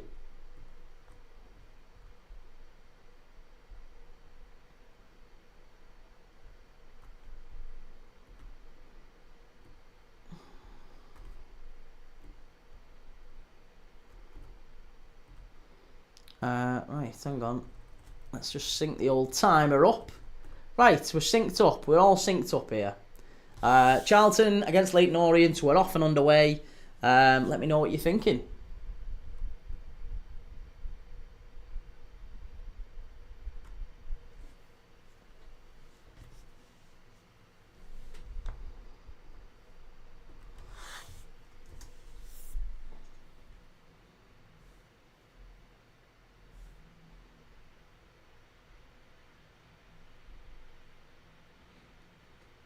Ben got Kelman, Yamal, Evan-Ilson and Mbermo to score today.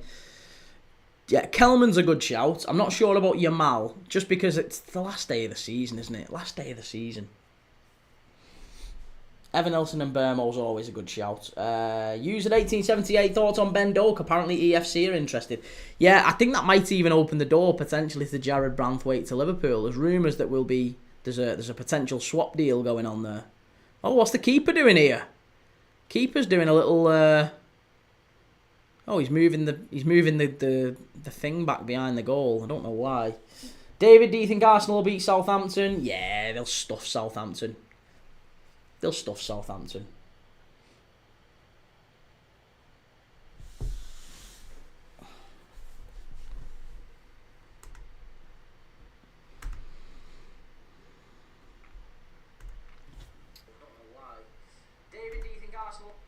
Excuse me. Right, okay, so lineups. We didn't cover them off. So in goal, it's Mannion. This is for Charlton. Mannion. It's Ramsey, Jones, Gillespie, and Edwards at the back. Oh my God, they're in. No, it's good defending that. Really, really good defending from Gillespie. In midfield, it's Coventry and Doherty. It's Thierry Small, Gilbert, Campbell, and Godden up front. For Charlton. For Leyton Orient, it's Keeley in goal, Curry, Edmonds Green, Curry, Edmonds Green, Beckles, Galbraith, Clare and Brown in midfield, and then it's O'Neill, Jamie Donnelly and Aguier just behind that man, Charlie Kelman. Top goal scorer this season in League One, and I think a big opportunity for him going back up. He'll be on loan. He's on loan from QPR, isn't he? Charlie Kelman. Yeah, on loan from QPR.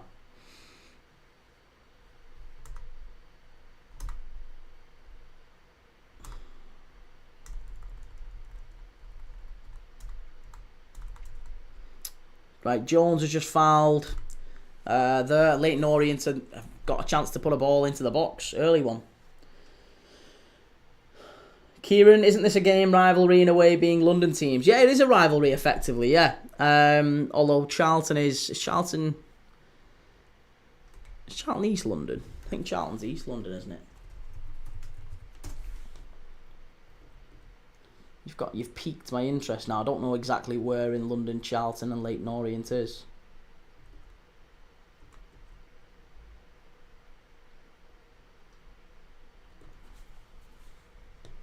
Right, Charlton is...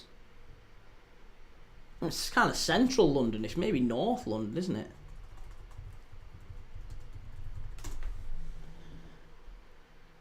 Well, they're only 20 minutes away by car. If you jump on the tube, so it's maybe East London. It's Charlton. It's East London and North East London. East London and North London, I'd say. Not been to London for years. Absolutely years. Ben, what would you pay if Doak is in that deal? 35 million plus Doak. Yeah, maybe 25, 30 max, plus Doak. And then, that should be enough to get Jared Branthwaite. User 1878, don't think Branthwaite goes anywhere, to be honest. It's a window for building the squad, not dismantling it. I think Branthwaite wants to leave, though, mate. That's the problem. I think Jared Branthwaite does want to leave. He wanted to leave, or at the very least was up for leaving last year. He agreed personal terms to leave and go to Manchester United. The clubs couldn't agree a deal. He's not going to achieve his ambitions at Everton, is he? Let's be dead honest, he isn't going to achieve his ambitions at Everton. He's not in the England squad. Based on the season he's had, he's not been picked in the England squad. So I think you'd have to look at it and go, well, based on that, he's going to have to leave to become the player he wants to be and play in Europe and play for cups and titles and whatever. He isn't going to do that at Everton. He stayed last year against all odds, gave the club an opportunity to get the takeover done, move to the new stadium, get a new manager in. He's done that. I think he's done his part, and he can leave with his head held high. That's the right thing, but I think Jared Branthwaite leaves. There's no ambition at Everton to go and sign an entire new squad, which is, let's be honest, basically what's required for Everton. David Moyes said it himself. He came out the other day and said that he's going to take 1, 2, 3 maybe windows before Everton. It's like patience is going to be required. It's going to be 2 or 3 windows minimum for Everton to get back, which implies that it isn't going to be £300-400 million drop this summer, which is probably what the club need in order to get back up towards those European places. With so many players leaving, it's going to be very, very difficult for Everton, and you would imagine they'll be down there again next season, sort of circling the drain. There's not going to be a lot of money available. The real Michael Jackson, Branthwaite will be stuck on the bench for us. SCFC 2025, Nottingham Forest considering an offer for Jarrell Kwanzaa. I think Kwanzaa could leave. Yeah, Kwanzaa could leave. Obviously, he got into the last England squad, didn't he?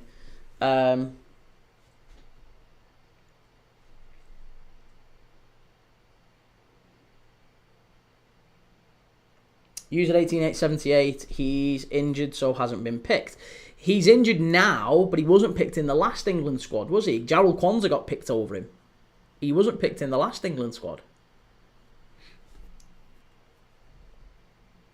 User 1878, the real Michael Jackson missed the new owners and the new stadium. The new owners have just remortgaged Everton's debt, though, mate. Again, I don't want to go over the top talking about Everton, and we've just done a load talking about Newcastle, but Everton haven't got a lot of money to spend this summer. They're not going to have a load to spend. They've just remortgaged the massive amount of debt that they've had. They've moved to a new stadium. That comes with a lot of cost as well. So, yeah, it's going to be a tough season for Everton. It's going to be a very tough season for Everton and David Moyes. Substub, time has crashed. I've got it. I've sorted it. Callum, Red and White Army. Substub, bacon and cheese wraps. I'm not a fan of bacon. I don't really love a bacon. Won't bother me if I never had bacon again. Single tree, 3 goals, please, guys. Well, we'll keep you updated. SCFC 2025, thoughts on Xabi Alonso as new Real Madrid coach. He's got his work cut out. I think he's got some really, really talented players there. But the expectations for Madrid next season are huge. Absolutely huge. This is a mad start to this game. Opening 10 minutes, it's just lots and lots of long balls. And I don't know what end that is. Is that Charlton's end? Is that Leyton Orient's end? It's not full. Put it that way. To be at a playoff final and that's poor. That's especially in London as well. Christ, it's only round the corner for these two. It's unforgivable to have that little support. I think that's Charlton. Is that Charlton's end? Because that is far fuller than Leyton Orient's. Right, yeah, that's Charlton. Yeah, right. So I now want Charlton to win it purely off the basis that Leyton Orient can't sell out anything at Wembley. They've got very, very few fans there turning up. So Charlton have got the bigger following.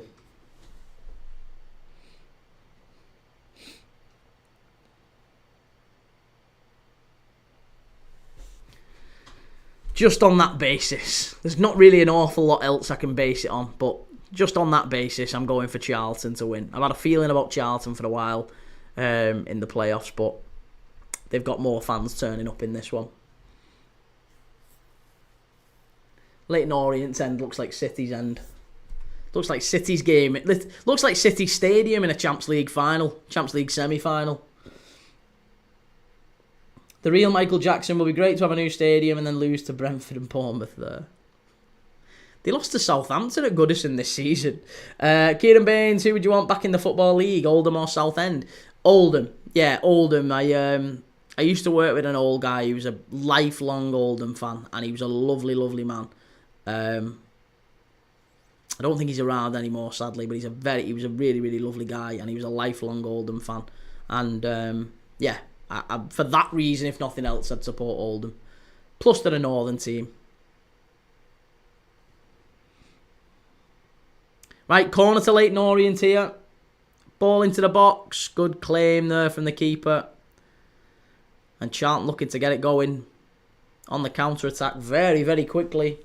SCFC 2025, Bayern are after Eze from Palace. Well, yeah, Eze from Palace makes a lot more sense than Bruno Fernandes, doesn't it? And you can get them both for about the same price. If you've got 60 million quid to play with, you can either go and get Bruno or you can get Eze. I think you know which one you're going getting. But imagine how frustrated would you be as a Palace fan that you've lost your two best players, Eze and Elise, both to Bayern Munich in the last 12 months. Shows how good Palace have been.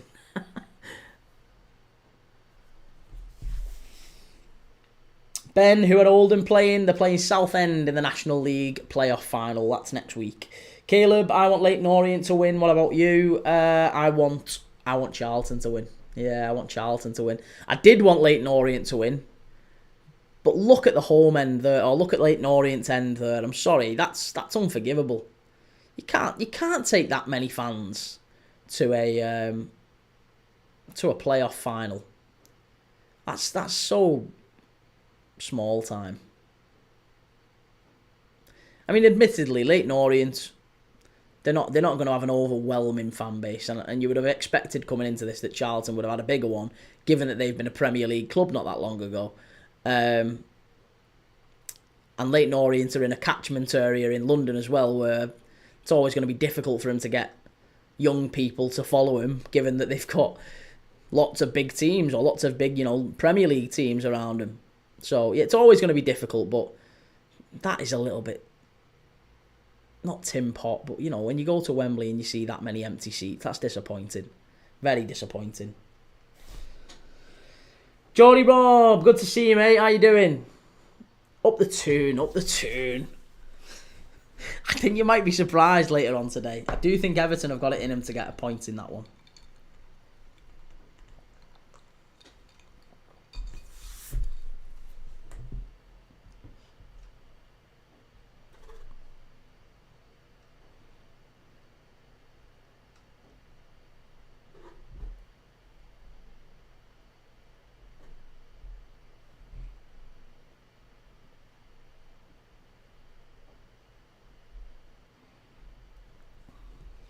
There's a player down here for Charlton. Kieran Baines, what like MK Dons Stadium that never gets filled?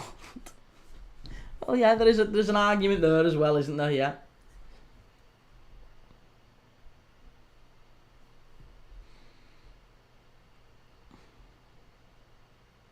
Ben, I'm surprised at ETH going to Bayer Leverkusen. Why? Why are you surprised? I'm really not. Bean619, do you have a Fort William top? No. I don't know who Fort William are, to be honest. Couldn't tell you.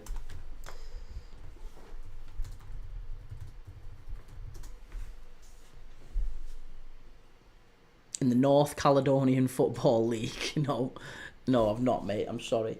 Ben, I'm surprised with ETH going to... Yeah, why are you so surprised with Ten Hag going Leverkusen? They're a very good club. He's managed in Germany before. And Ten Hag's proven himself. I think he's done well at Ajax. He went to United. He got a United side that some would have you believe is one of the worst teams in the Premier League, apparently. And if that's true, then he got them to finish 8th and won a League Cup and an FA Cup in back-to-back seasons. Again, I just don't think that it rings true that Erik ten Hag is this useless manager. I just don't think he is.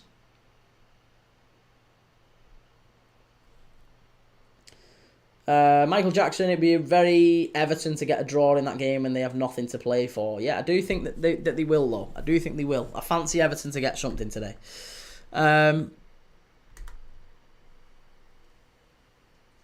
Substub, MK have a nice stadium. I honestly haven't seen MK Dons Stadium. I've been past it, but I've never been inside it.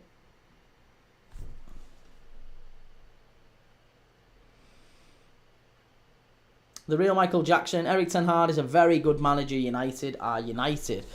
I mean, I wouldn't sit here and say he's like an absolutely unbelievable manager, but I don't think he's a bad manager either. I don't think we can sit here and say he's got it all wrong at United and he's been responsible for, like, United have just got a track record with managers, with players that they go to that club. It does feel like at this point that Manchester United have been walking under ladders and walking past black cats and breaking mirrors and also everything you could say unlucky. They've been doing it for the last 10 years because they've been bringing in good players and good managers and just somehow getting worse and worse and worse with every passing year. The owners, you can't say the owners haven't spent money. They've spent more money assembling that squad and paying the highest wages than pretty much any other team in that time. So you can't say they've not invested money. They've just done it very, very badly. You can't say they've not gone and got the best people behind the scenes either. They went and got Dan Ashworth, Omar Barada. These are players who are at the very top of football. If you could go and cherry pick some of the best around, they would be it. They're still getting it wrong. They've gone out and signed reliable. At the time they signed Romelu Lukaku, if you was to pick a Premier League striker who would guarantee you goals, it would have been him. And he got it wrong. They got it all wrong. Lukaku went there. He was awful. Paul Pogba, one of the best midfielders in Europe, went there. Awful. Di Maria has gone on and had a sensational career. One of the greatest wide players Argentina's seen. Awful at United. There's just something about Manchester United that's cursed, I would say, at this moment in time. Colour Splash, will Salah break the record today? I think he will, yeah. I think he will. He only needs a goal or an assist to equal it. And I think he could get two, yeah. Colour Splash, talking about Black Cats, how do you see Sunderland getting on next season? I think they go down. I do think they go down, yeah.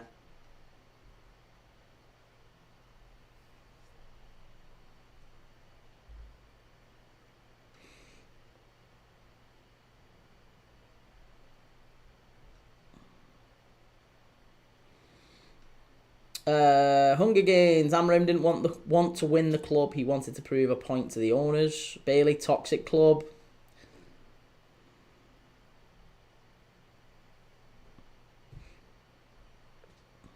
Colour Splash, with all the sadness, 20th fan. Hunger Games, simple as that.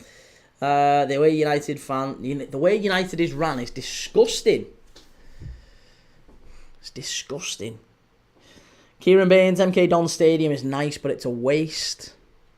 Nathan Jones here is just instructing his Charlton players to go long here. They've got a long throw into the box.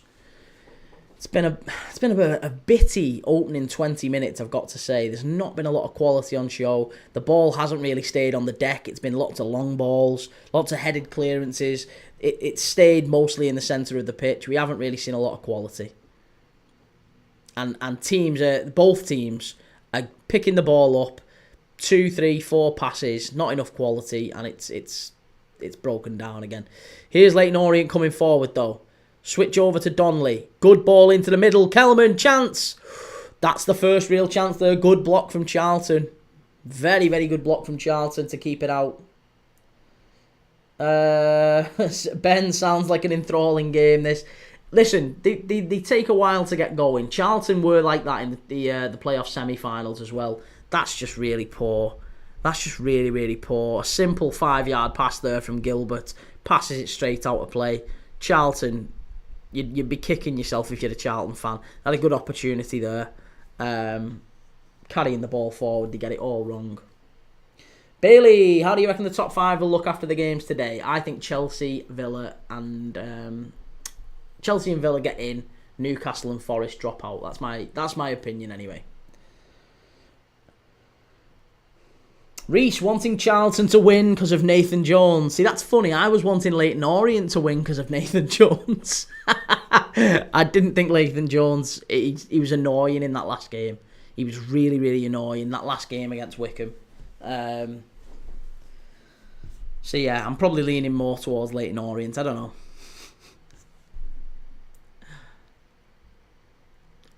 Free kick to Leyton Orient here. Free kick to Leyton Orient. Nathan Jones not happy. He's not happy. Reese did go a bit soap opera acting in the last game, didn't he? Yeah, falling to his knees and all. It was like you knew the camera was on him. I mean, even look at him there. Look at him there. It's so performative. So performative. User 3075986000792. Come on, Leyton. Leyton Orient. I keep changing my mind mid-game. Like I say, I've had a funny feeling for a while that Charlton would go up. But if I'm honest, I think Leyton Orient have got the more quality on the pitch, and I don't like Nathan Jones. So I am rooting for Leyton Orient, I guess. Ball into the box, cleared away. Leyton Orient are pushing forward here, pushing forward. The real Michael Jackson, love that Spanish kit behind you. Yeah, the World Cup winning one. Wojciech, what Prem match are you watching? Good to see you, Wojciech. We are watching Forest against Chelsea. That's going to be the game we're doing. And then we're going to do, obviously, Liverpool against Palace, lifting the trophy. We're going to be watching that. But Forest and Chelsea, I feel like that's where the action's at, isn't it? Newcastle and Everton we'll keep an eye on. United and Villa we'll keep an eye on. All the others, Spurs, Brighton, Brentford, Wolves, Ipswich, West Ham, Southampton, Arsenal, we'll do all that as well. Here's Charlton. Opportunity for them to put a ball into the box here. Shot. Good block by Leyton Orient. Really, really good block, that. Really good block. Pure Loyalist. Quick like and hello to help the channel out. All the best. Cheers, Pure Loyalist. You're an absolute star. Thanks very much for that, mate. Stub, make your mind up, bro. Jesus. Well, I don't get honest. The honest truth is, mate, I don't care. The honest truth is I don't really care. I am a Liverpool fan watching the League One playoff final. I don't mind who comes up. I actually quite liked Charlton in the Prem not that long ago. So I've got a soft spot for Charlton. I've got a soft spot for him. But I think Leyton Orient have got the better players. I like Jamie Donnelly, the goal he scored, albeit it wasn't his goal against City earlier this season in the FA Cup. Charlie Kellman, he's been one of the better players in League One, maybe the best player in League One. So yeah, Leyton Orient, it'd be quite nice to see them in the Championship. We've not seen them in the Championship for a good while, so yeah, it feels like a bigger moment for Leyton Orient. Jaden Reese-Thompson, Toon, Black and White Army. Bailey, who do you actually support? I'm a Liverpool fan, Bailey. Yeah, I'm a Liverpool fan. But as you've probably guessed, we watch everyone on this channel. We watch absolutely everyone.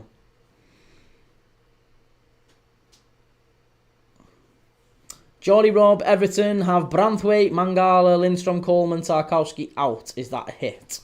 Well, I mean, Mangala, Lindstrom, Coleman, they wouldn't. There's only really Branthwaite and Tarkowski who would play out of those. Mangala, he's not played for months. He did his knee. Lindstrom, again, he's on loan. He's a bit crap. Everton fans don't rate him. He'll go back. Seamus Coleman, he's a great, one of Everton's best ever players, but he's broken. He's broken, isn't he? So he'll be gone in the summer probably. And yeah, Tarkowski and Branthwaite, yeah, they haven't got their first choice centre-backs, but Michael Keane and Jake O'Brien have been very, very good deputies in their absence. They beat Fulham at Craven Cottage, so I think they've got more than enough to get a point at Newcastle. So we'll see. We'll see. Maybe I'm wrong. Maybe Newcastle wipe the floor with them and beat them 4-5-0. It could just as easily happen that way. And, you know, if it does, then great. That's funny. I'm a Liverpool fan. It's funny. If Everton gets smashed, that's great. Rubes, how you doing? What's going on? Reese, looks like Arsenal are actually going in for Rodrigo. They can't decide between Sesko and Victor Gyökeres. Why would they go in for Rodrigo? I don't understand why they'd go in for him. Just feels like a really weird purchase, that one. Like, they need everyone other than a winger, and they've gone out and got a winger. Why would they go and get Rodrigo?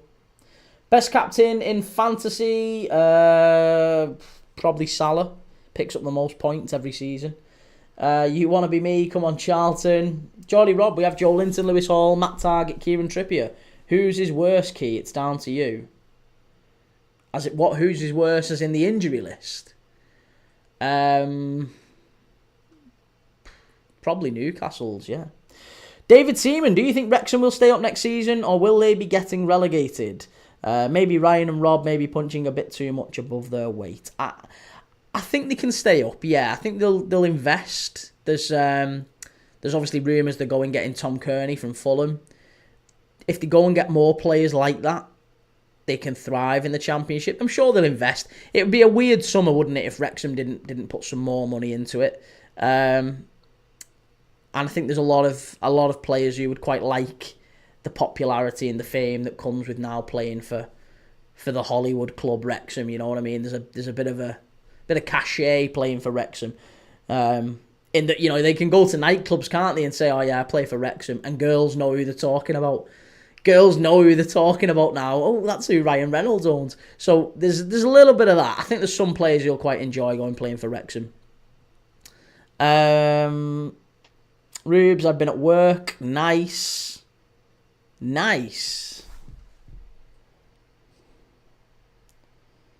Reece, before Mbappe came, Rodrigo played up front for Madrid, so maybe they'll use him up front.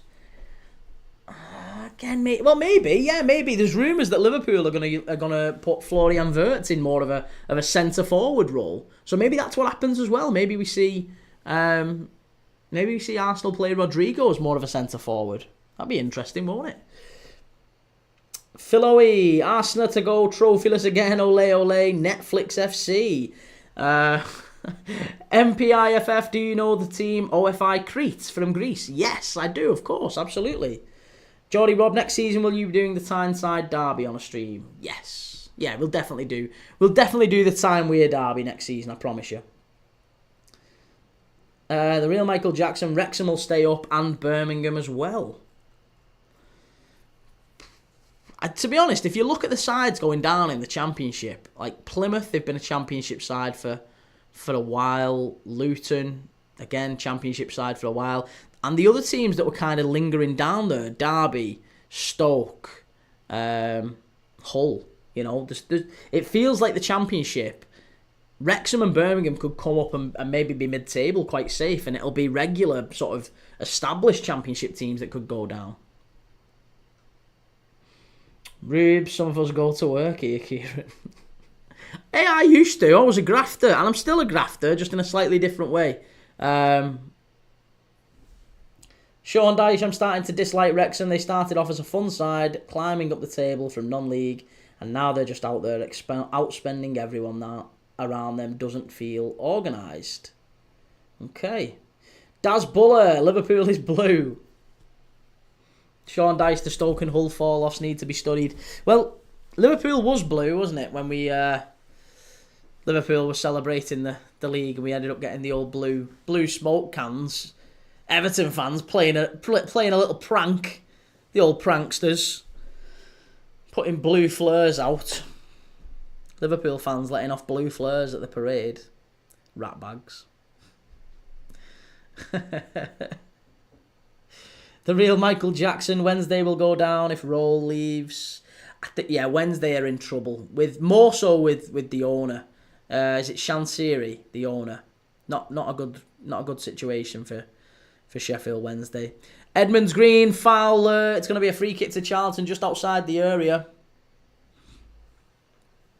Daz Buller, just don't like them. Any club who just buys their way to the top, I don't like. See, yeah, there you go. We share that, don't we? I don't like Chelsea. I don't like City.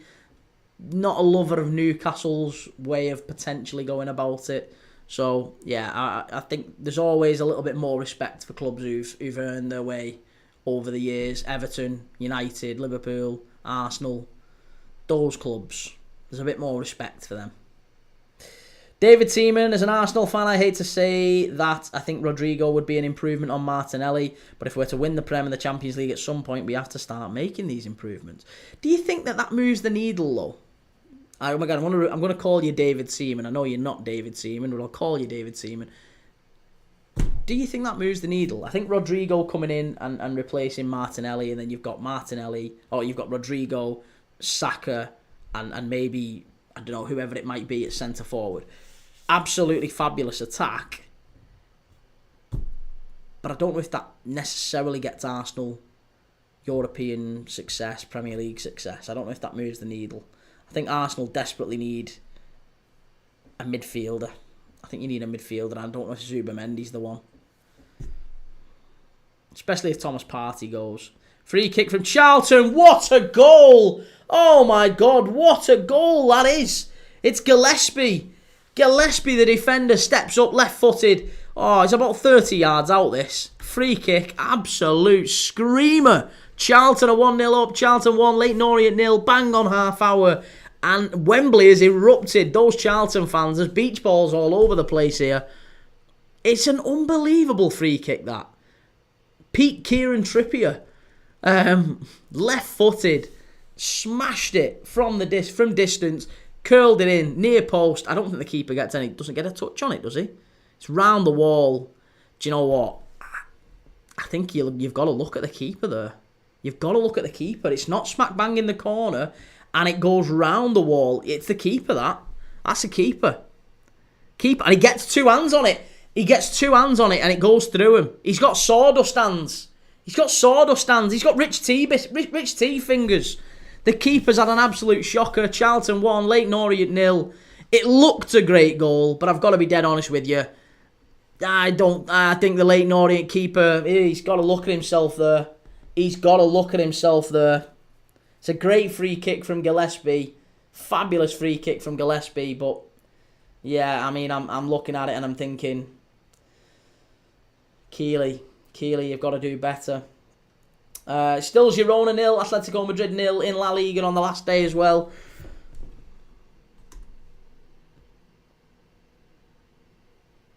I am David Seaman, by the way, distantly related as well, but it brings in European experience. That's true. That is true. And listen, I'm not saying Rodrigo doesn't improve Arsenal. He absolutely does. What I'm saying is, does it the gap between Liverpool and Arsenal that we've seen this season?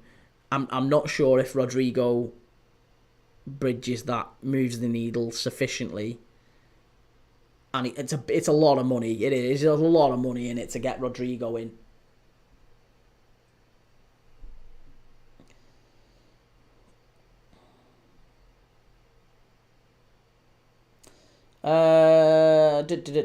Liverpool could have done the treble this year. Such a waste. Trent for 0 to Madrid is an absolute bargain. Trent Alexander-Arnold cheaper than a Lucasade.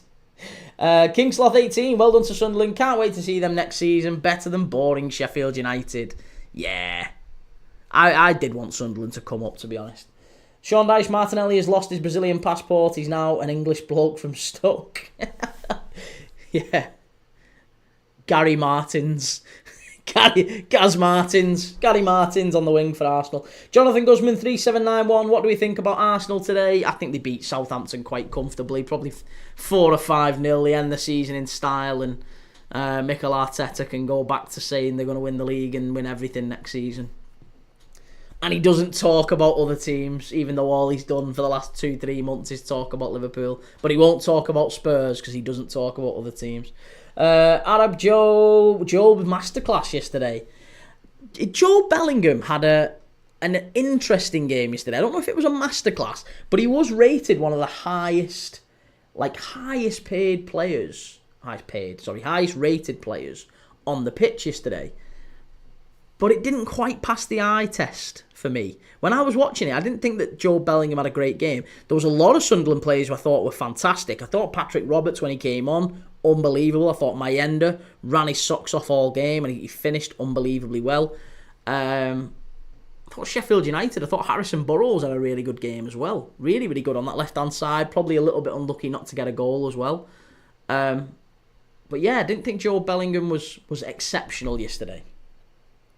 Reese, I've got 6 bingo cards on the Arsenal game. Nice. Cheers, mate. Thanks for that. Thanks for that, Reese. You're an absolute star.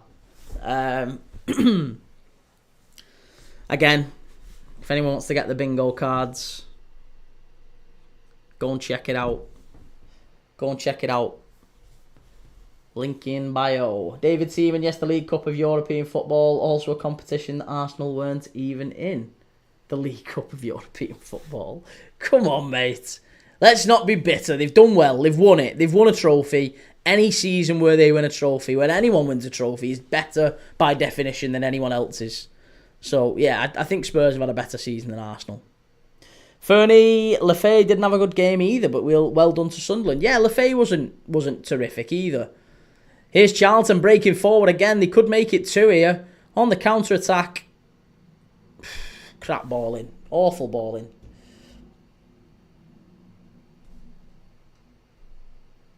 Geordie Rob. Sorry. AM10, have you seen someone has wrote rat on Trent's mural? This is why they've got to take it down. Yeah, this is why they've got to take it down. He's not ever going to be a Liverpool thought of as a Liverpool legend anymore. The mural's got to come down. It's got to. Reece, Orient keeper, is too far to his right. Yeah, the positioning was a problem, wasn't it? It was the positioning, but it was also biscuit wrists. It was biscuit wrists. As soon as the ball hit him, he got 2 hands to that. He's got to keep it out. Daz Buller, Sunderland, easy 6 points for Everton for everyone in the Prem. I don't know, Jonathan Guzman, bro, why me and you are thinking the same thing. Sean Dyche, Europa League is the FA Cup of European football. Conference is the League Cup. So what's the Champions League then? Sean Dyche, Job would be a good signing for us in the summer, but the Bellingham tax will be too high. I think there's a lot of players that Everton could go and get from, and that's kind of what David Moyes used to do, isn't it? He'd go and look at those Championship sides from when he was at Preston. He would go and pick up the likes of, like, Harrison Burrows. I think would be a great Everton signing. I think he'd be an upgrade on Mikalenko on that left hand side. Dan Ballard too, as well, to be honest. Dan Ballard. But I know he's coming up to the Prem, so it's not going to happen. Mayenda, I think, is absolutely certain. If I could name one player in the Championship, Radoni's another one from Coventry who's played really well. But I think Mayenda, I've been very, very impressed with. It's not necessarily his numbers, but the way he plays on and off the ball. The finish yesterday was top class. I think he's a Premier League player in a couple of years' time. Whether it's with Sunderland or someone else. David Seaman agreed to disagree. Of course, mate, always. All love either way. Appreciate you being on the channel. It's exactly what we like. Just having a laugh, sharing football opinions we all disagree with and bantering each other and all that good stuff. Rubes, Brighton winning the league next season. I mean, no one believes that, Rubes. No one believes that. Hamer, yes. Now that is an Everton signing. Yes. Gustavo Hamer. Definitely. Jonathan Guzman 3791, what signings do you think Sunderland will make? Jordan Henderson, I think, is one. Jordan Henderson seems to make a lot of sense, doesn't it? Not happy at Ajax. Obviously, there was rumours linking him to Monaco, but I think he could. Yeah, I think he could go. Right, let's catch up 1 second. Leyton Orient pushing forward here. Oh, over-hit pass. Daz Buller, Middlesbrough winning the Championship. No, not Middlesbrough. They're miles off it. Mateg 2, Sunderland going straight back down. I think so. Yeah, I think Sunderland will go down. Reece, Van Dijk mural looked very good. Van Evik from Coventry. He had a bit of a shocker in the playoff semi-final though, didn't he? He was the one who was responsible for Sunderland going up in the end. That last minute sort of back pass to put Mayenda through. Matt Ipswich will win the Championship next season. Blades comes second. I think Ipswich will. I don't know about Blades, where they'll finish. Razine, your opinion on our keeper situation? It's very critical. Yeah, they'll have to go out and get someone. This is Barcelona, by the way. Razine supports Barcelona. Who do I think Barca could go and get? I actually think, funnily enough, I think Amadou not Amadou Onana, I don't know why I said Amadou Onana, Andre Onana. Andre Onana, he came through the Barcelona academy, didn't he? I think there is a world where Barcelona could be tempted by getting him in from Manchester United on the right price. I think at Onana back to Barcelona could work. Yeah, that could work. Or Emi Martinez. Yes, Sean Dyche, that's another good one. Emi Martinez from Aston Villa could be a good shout to Barca. Or even, do you know what? Liverpool have got Alisson and Mamadashvili next season. Mamadashvili's maybe been one of, if not the best goalkeeper in La Liga this season. One of the most consistent playing for Valencia.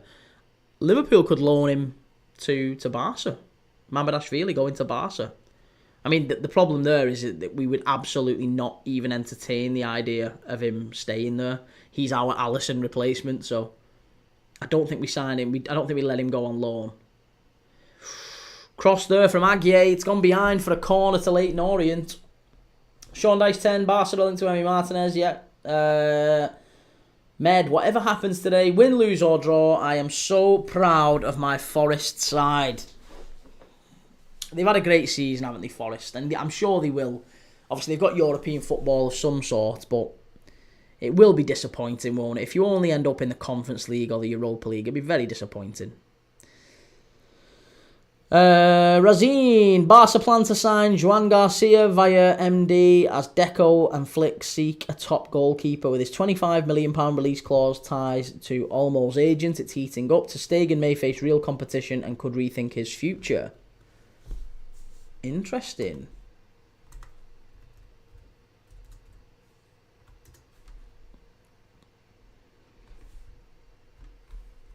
Yeah, Joan Garcia is not a bad keeper. Did all right for but it's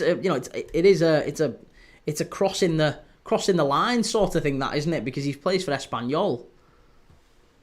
Espanyol to Barca. Fernie, do you think newly promoted clubs should be able to spend more in the Prem to give them a chance of staying up if they can afford it? As Prem is getting to be a closed shop with the teams already there. I disagree with that assessment, Fernie. I disagree with that assessment.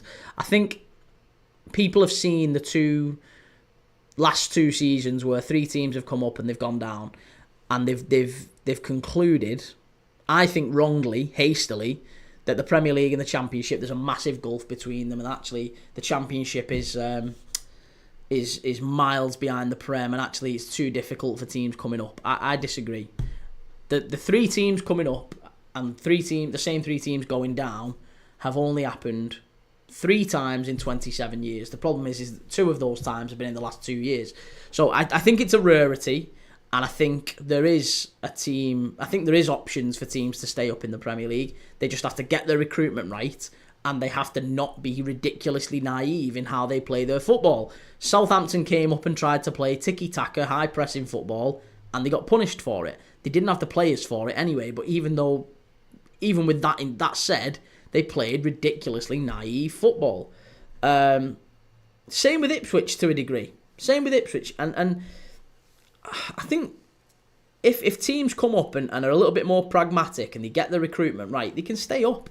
And I expect Burnley will. I actually think Burnley are probably more geared to stay up than Leeds are, even though Leeds have probably got the better players. But yes, listen, in answer to the question, I'd be more than happy for teams to spend a little bit more. Oh, Leyton Orient are in. Oh, good save. It wasn't even a save. It was a good block.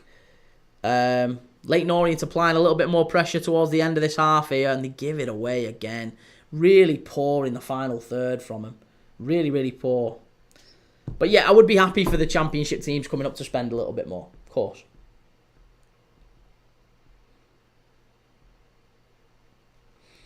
Sean Dyche, if Villa do sell Martinez, I think they sign Kelleher. That'd make sense, yeah. Med, Liverpool win the Prem, Forest get into Europe, Spurs win Europa, Palace FA Cup, Newcastle League Cup. Nice. Yeah, it's been a good season, hasn't it, for the underdogs. Sean Dyche, Decore. Now. That was a great game, though. Do you know that game? Funnily enough, that was one of the most watched streams we have had on this channel. We've done hundreds, absolutely hundreds of live watch-alongs just in the last few months, And one of the most watched ones was Forest and Everton, which was 0-0 pretty much all game until Decore smashes it in at the end. But yeah, one of the most watched streams we had. Newcastle want to hijack Man United and Chelsea for Liam Delap. I don't think he's not going to Newcastle, and I don't think he's going to United or Chelsea. I think Delap would be smart to go to an Everton or a West Ham. He isn't going to go to Newcastle and be second fiddle to Isak. It'd be silly. Very, very silly. Alex Macklin, Kirkes and Wirtz, plus Frimpong. Sean Dyche, it won't happen. He's joining Everton or United. Will not get game time for Chelsea.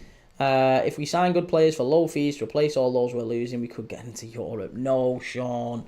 No, Sean. Everton aren't getting into Europe. Too many players leaving. Far too many players leaving. Not enough money to invest. And you'll sell Jared Branthwaite, who's maybe your best player anyway. So I just think it's going to be a difficult season for Everton next year.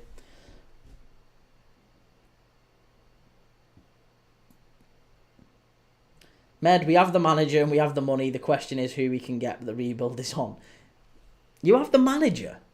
The manager? I quite like David Moyes, but he's been booed out of West Ham a couple of times. Like, I don't think you can say he's... It's going to be tough. It's going to be very tough. I think he gets booed out of Everton at some point next season. In fact, I'll say this. Here's a prediction. Right? Yes, I agree, Sean, that Moyes is a top manager. I absolutely, wholeheartedly agree with it. I actually like I actually like David Moyes. But I think David Moyes leaves Everton before the end of next season. Because I think what happens is Everton get into this shiny, shiny new stadium, Bramley Moor, beautiful, shiny, shiny new stadium, and the football doesn't match. The football doesn't match, and I think at some point they'll start craving a Fabian Hürzeler, an Andoni Areola, one of these lovely, shiny foreign coaches from the continent who play all this wonderful football. Not like David Moyes. David Moyes doesn't play great football. It's not easy on the eye. West Ham fans hated it. Everton fans hated it for a long while, to be honest. But it's turned out to be quite decent. Difficult to beat football. It's been this season, hasn't it, for David Moyes since he's come to Everton. It is half-time here, by the way. It's just gone the half-time whistle. But yeah, I do think what we'll see next season is David Moyes getting booed out of Everton by the fans. At some point, they'll want a new manager, and they'll go and do you know what? It wouldn't actually surprise me if they wanted a Jose Mourinho. Like, do you know what I mean? Like, we want Mourinho, lad. They'll go and get someone like that because they'll want the cachet. It's a new stadium. We're getting a big manager, a big name to really kind of raise the profile of Everton. They'll make the same mistake again, and I do think that's what we're going to see. I think Moyes probably leaves before the end of the season. He should go to Chelsea because Chelsea needs a striker. He might do, but I can't see it. Alex Macklin, can't wait to see if we get Wirtz or Kirkes. We're getting both of them. Yeah, Kirkes and Wirtz and Frimpong are all coming to Liverpool. Sean Dyche 10, he's got 2 years in his contract and he's retiring as far as I can tell. I think he doesn't make the 2 years, mate. He doesn't make the 2 years. I absolutely promise you that David Moyes will get binned off by Everton. He will get binned off. Everton fans, it's cyclical. Again, it's cyclical. Manager comes in, saves Everton. Everton get delusions of grandeur that they're better than they are because the manager does well, and Sean Dyche literally did exactly what he was asked to do at Everton. He kept you up, and then the football was crap, the results were crap, and now they want shiny, shiny. David Moyes came in. Again, another slightly less pragmatic manager than than Sean Dyche. Moyes comes in. It's exactly the same thing. The process will repeat itself. It will repeat itself. And they'll go and get someone like a Marco Silva or a Ronald Koeman, or a Carlo Ancelotti, shiny, and it'll be either Jose Mourinho or it'll be, I don't know, some shiny manager from the continent. Lily Closet, United need a new manager. Yeah. Sean Dyche, we wanted the shiny foreign route before with Benitez. It went horribly for us and started our banter era, which you are still in. Let's make no mistake. Alex, thoughts on Sunderland getting promoted? Amazing. Yeah, congratulations to Sunderland. Really, really good. Alex Macklin 835. Moyes is so boring. Bitter blues. I don't think he's boring. I just don't think he's playing the football that Everton fans necessarily want to see. And I think they've got an idea in their head that moving to Bramley Moor is this kind of new dawn for the club, and they're going to be going from playing dross really badly at Goodison to keeping the same players but in a shiny new stadium, and it's going to be this whole new era for the club with the new owners, the new stadium. And I just don't think it's going to pan out like that. It's the same players in the same kit, the same badge, the same manager, and it's going to be exactly the same next season. They'll still be down in that bottom half. Unless, and listen, I could be completely wrong. If in the summer I'm wrong and they sign 300 million, they spend 300 million on players, I will concede defeat that fair play. They have got it all right, and actually it might well be a better season for Everton. They might well challenge for Europe, but I just can't see it. Yeah, can't see it. Andrew Muzzer, on Friday, my Sunday League side won the cup. User 553162007. United will challenge next season if they get Isak. Big clubs can turn around quickly. And United are signing Isak. Oh, crikey. That's absolute box office, that. Cheers for that, mate. Box office. I can't understand Arabic, but let's read it. Cheers, man. Yeah, I don't know what it says. Scale of 1 to 10, how do you think Wirtz will do at Liverpool? 8. 8. I think he's the closest thing I've seen to Coutinho for some time, so I think he'll do very well, but we'll see. Samir X69, Premier League is absolute cinema.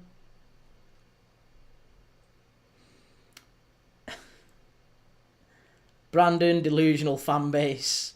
Yeah, I mean, look, Man United fans saying they're going to sign Isak in the summer. It doesn't get much better than that. Callum, alright, Peter K. Now, Callum, come on. You was calling me Negative Nancy the other day. Now you're calling me Peter K. Razine, Ter Stegen might need to rethink his Barca future. As Germany's number one, regular minutes are key ahead of the World Cup. A signing like Joan Garcia could spark real competition for the starting spot. According to you, which club suits Ter Stegen next season? He might probably go back to Germany, I would imagine. Probably go back to the Bundesliga. There's quite a few teams he could go to and do quite well at.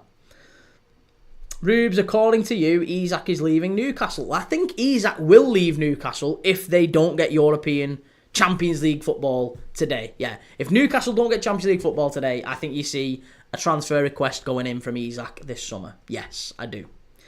Razine, should Liverpool loan Endo because he gets less play time after Slot? By the way, he is a world-class talent. Last season, he was a beast. I don't think Endo's world-class, mate, but he's a very good player, and he's a very likeable player. And I think he stays at Liverpool as a squad player next season. Yeah. I mean, he is getting on a little bit, so it wouldn't surprise me if we moved him on, but I think he will stick around. He's an hard-working player. Arne Slot has praised him a lot, and he can play in a lot of different positions. User 55, throw his back. Here we go. Why can't United sign Isak? United have a huge pull.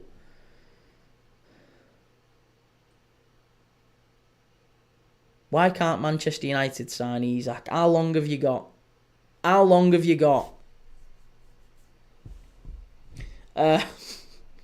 User not found 600. Everton fans can't be making trophy jokes. Stop it, mate. Come on, you Maggies. Who do you support? I'm a Liverpool fan, mate. Yeah, I'm a Liverpool fan. Ben, Endo should be used more, to be fair. I just think he's a reliable squad player and nothing more. AWB, you got baited into that one. User 553, give me one reason. One reason. Give you a 20-minute rant about Isak not joining United. I'm not doing that. But give me one reason why Isak won't sign for Man United. He wants to win things. And United don't look like they're going to win things for a while. Callum, United get Isak. Are we in 2008? Yeah. Again, we're not even talking about that. AWB, I don't get what Wirtz brings to Liverpool. He's got a very similar output to Lamine Yamal this season. So what he brings is insane creativity. And given that we're losing Trent Alexander-Arnold, it's probably not the worst idea to go and get someone in who's one of the best and most creative players in world football right now. And Florian Wirtz definitely ticks that bill. Man United can't pull the chain, never mind. Jonathan Guzman, these Evertonians don't know European glory. Sean Dice 10, Lionel Messi to United confirmed as well. Samir X69, Isak isn't playing for United, he wants to play Champions League football. And that's why I think if he doesn't have that next season, which it depends, it really does depend. If Newcastle draw today against Everton, which I still think is infinitely possible, there's a very good chance that he hands his transfer request in and we'll see him push for a move. And if he does, Liverpool will be there. Imagine we've got Wirtz and Isak and Salah and Diaz. You might as well just give us the 4 trophies. Just give us the 4 trophies next season and we're going to win the Masters and the Eurovision as well. We're going to win the Masters, the Eurovision, Crufts, and we're going to win all 4 trophies. Just give us everything. Give us everything with that front 4.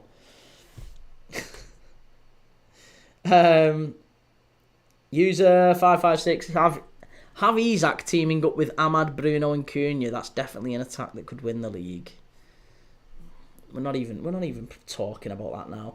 Ben Twist, I think Diaz leaves. I don't want Diaz to leave. Apparently the club are really trying to keep him. Samir X69, wow, lethal attack. Do you think Mbappe will ever go to Liverpool, says Jonathan Guzman? No, I don't think so. I think the time for Mbappe to come to Liverpool was when we had Klopp. And allegedly it was very close. Don't forget Rugby World Cup and Olympic figure skating championships. You know it. Absolutely. Yeah, we'll win the lot. And the pie eating contest at the end of the season. We'll win that as well. Samir X69. Who will play on the left? I think Diaz will leave. If Diaz leaves, then it'll probably be Gakpo. Yeah, it'll probably be Gakpo. Or maybe Wirtz, to be honest. Maybe Wirtz plays there.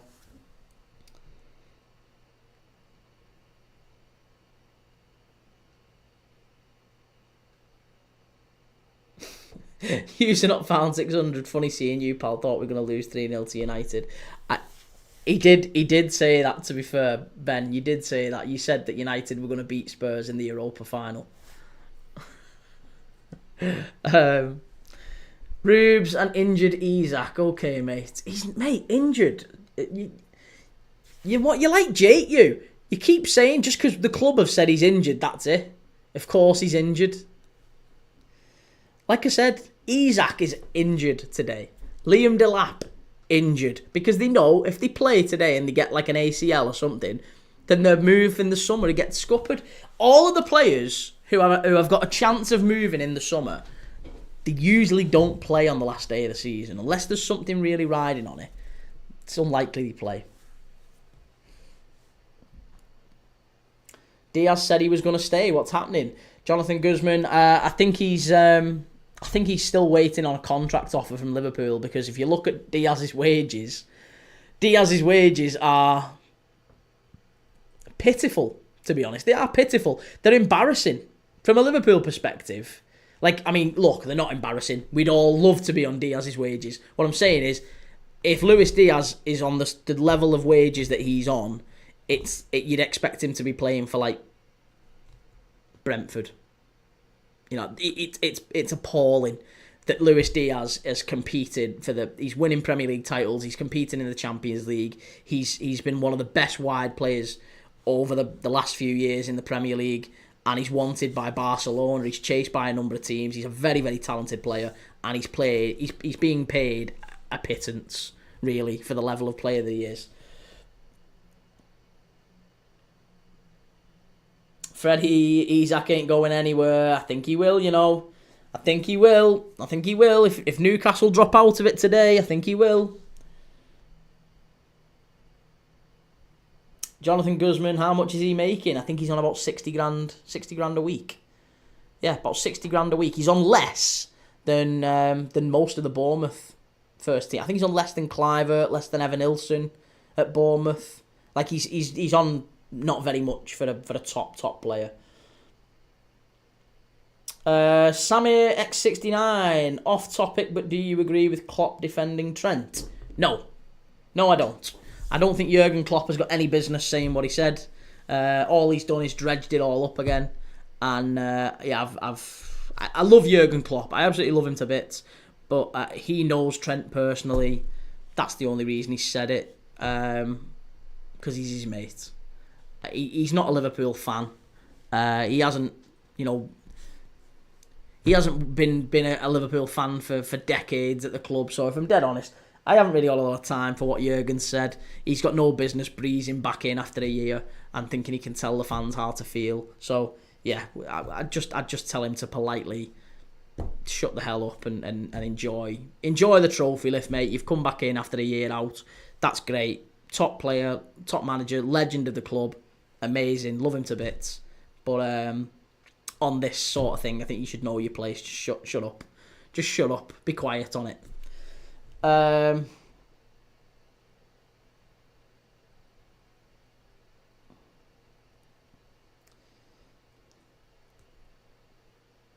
Sean Dice 10, unbelievably enough, we're linked to Grealish as well. Yeah, Grealish to Everton would make sense. That would make sense.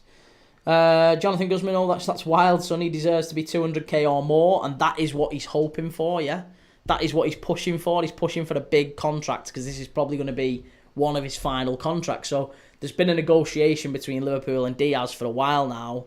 Diaz is pushing for a big deal, like 200k a week at least. A big, sort of 3 times the salary that he's on. And Liverpool are debating whether or not to give it to him. That's the question. Klopp is a Red Bull shill, the energy drink merchant. An Erdinger. Never skim an Erdinger. Brandon, United fans are funny, I can't lie. They think Isak is going to the club. User 553, Gakpo will play on the left whether Diaz is there or not. He's ahead in the pecking order. I don't think he is. No, I don't think he is. Like, consistently, Diaz has started ahead of him. So, no, Gakpo doesn't start ahead of Diaz. Freddie didn't realise Harvey Elliott is actually Tom Grennan from Wish. I don't even know who Tom Grennan is. I remember one of his songs. I couldn't pick him out of a lineup, so that doesn't mean a lot to me. Sorry, mate. Grealish to Everton, more chance of it in the sun with a snowball. Why? Honestly, Grealish has fallen quite far in his career. That Everton would be a reasonable move for him, and he wouldn't have to resettle his family, his kids, or whatever. He wouldn't have to do anything like that. He could keep living where he's living. City to Everton. And maybe City go and get Branthwaite from Everton. I don't know. That does make a little bit of sense. Sean Dice 10, is Darwin Núñez leaving in the summer then? Yeah, I think he is. Again, that's a little bit sad. That is a little bit sad, because I think Darwin Núñez is a top player as well. Ethan, yo, good to see you, Ethan. What do you think today about Arsenal v Southampton? Yeah, I think Darwin Núñez is a player who'll leave and kind of do like McTominay is doing in Serie A. We'll see a renaissance with Darwin Núñez somewhere. He's a good player. He's just not being got the most out of by Arne Slot and Jurgen Klopp in the last couple of years. He hasn't been playing enough consistently as well. That's been his problem. He's scored goals and then he's been dropped and put on the bench, and as an impact player, I don't think he needs starts. You need regular starts, regular minutes. He's a confidence player as well. So yeah, I think Darwin Núñez will go somewhere else and do well. Right, we're off for the second half here. Leyton Orient have just got us underway.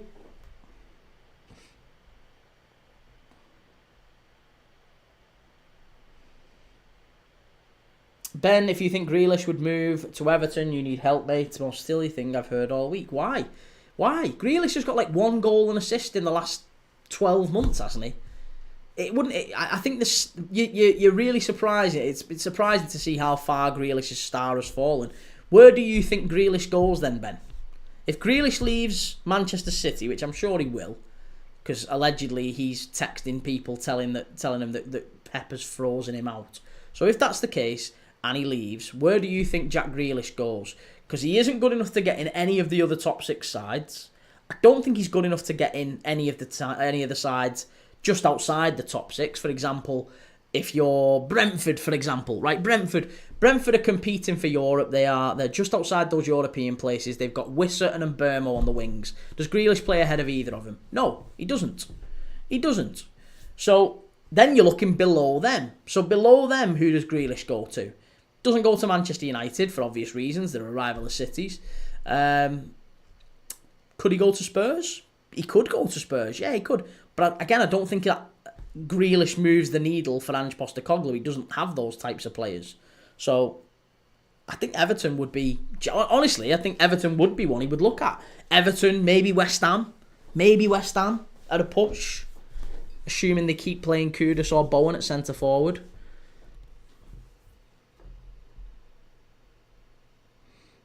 Ben, if he didn't have some interest in leaving to a club like Everton, then we wouldn't be sniffing around him. That's true.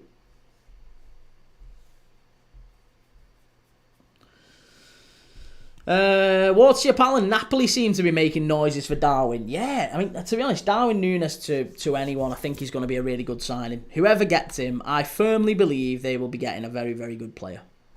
And I am disappointed to see him going. As a Liverpool fan, I'm really disappointed to see him going. Ben, how do you know you're sniffing around him? What personal sources do you have? What's your pal? And Grealish would do well for Everton. He'd be allowed to actually run at people there. Ben, and does Grealish have an ego? Yes, nothing to do with his performances. I agree, he has fallen.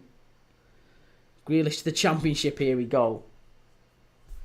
He doesn't go to Everton. His pride won't do that. Mate, I think you really, honestly, I think you really disregard how Everton are still a big club. I mean, they're not a great side, and they've been floating around the bottom for years. But I think Jack Grealish would go to Everton. Yeah, I do. I think with the right conversation from David Moyes, to come in, you'll be our number one sort of star. You'll be our star player. Come in. Do you know what as well? It fits the club as well, because Jack Grealish, he was a bit of a playboy a few years ago, but he does a lot for charity. He works with the community and stuff. He's got he's got a sort of a I think he would fit in with Everton's culture. Let's say that. I think Everton in the community, all that sort of stuff, I think they'd like Jack Grealish. I think they'd take to him. And I think he needs a little bit of that to get the best out of him again.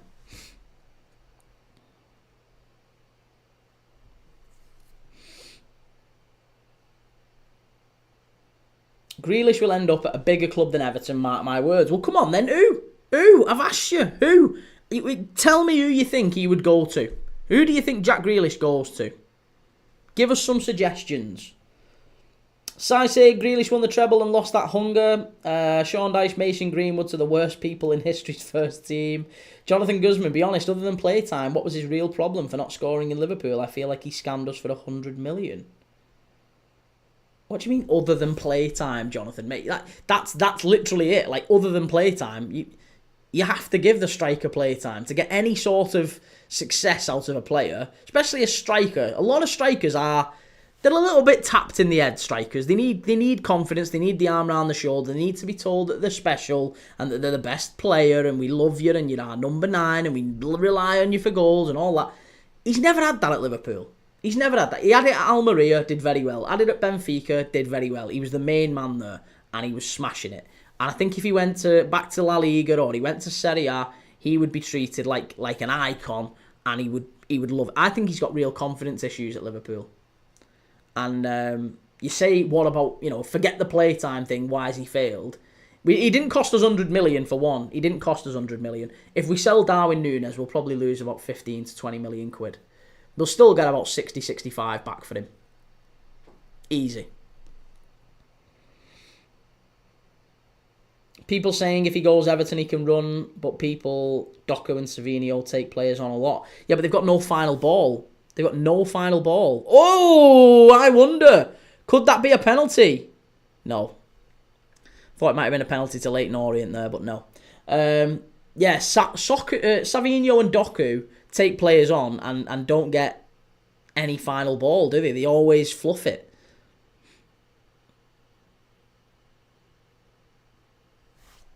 Watership Allen, Pep stunted Grealish by not letting him play to his strengths. You can't lose ability. Ben, he'd end up back at Villa before he went to Everton. Again, I'm not sure he goes to Villa either. I think Villa have got players in those wide areas that he wouldn't necessarily get ahead of. And he doesn't... Unai Emery doesn't play with wingers, to be honest. He ends up putting John McGinn out there a lot of the time and Morgan Rogers. Even Rashford tucks in. So, yeah, I don't know. I don't think Jack Grealish would make a lot of sense for Villa. They need a little bit more pace out wide. Watership Allen, Grealish to Leeds. But, okay, so I could see that. I could see Grealish to Leeds. But if we're saying Grealish to Leeds, then Grealish to Everton isn't a ridiculous assessment, is it? I just don't. I really don't think it is. I think Grealish to Everton would make a lot of sense for all parties concerned, assuming Everton could get a deal done with City, and assuming Everton have paid. I mean, City paid what, 100 million quid for Grealish. I don't think Everton pay anywhere close to that. Yeah, I don't think they pay anywhere close to that. Callum Grealish will go to Brighton to replace Kaoru Mitoma. Apparently, Bayern want Mitoma. Grealish to Brighton doesn't make any sense either. How old is Jack Grealish? He's 30 years old. He's 30. Jack Grealish isn't going to Brighton. They don't sign players who are that old. Brighton have just signed Tom Watson from Sunderland. They've gone out there and signed young players for the last 2, 3, 4 years. He's not the recruitment profile of a Brighton signing. He is an Everton signing. He's definitely an Everton signing. Bailey Grealish to AC Milan or something. Ben Nunes counter to Bandor. He gets in his own head and can't be relied on at the top level. I disagree. Watership Allen, Doku is the Belgian David Amu.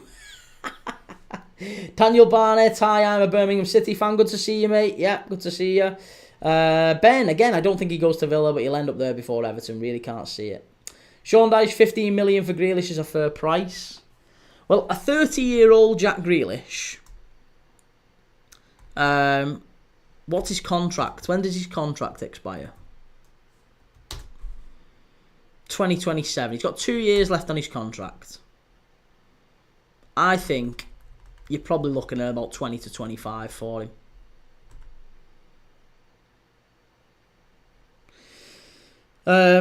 Fernie thought Everton were skint. How could they afford Grealish? Well, they're still going to have to spend, whichever way you look at it, 200 million quid, Everton.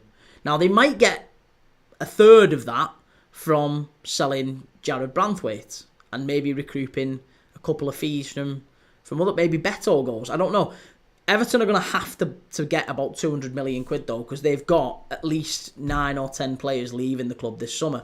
Lindstrom's going, Breuer's going, Harrison's going, Decore, Keane, Gay, Calvert-Lewin,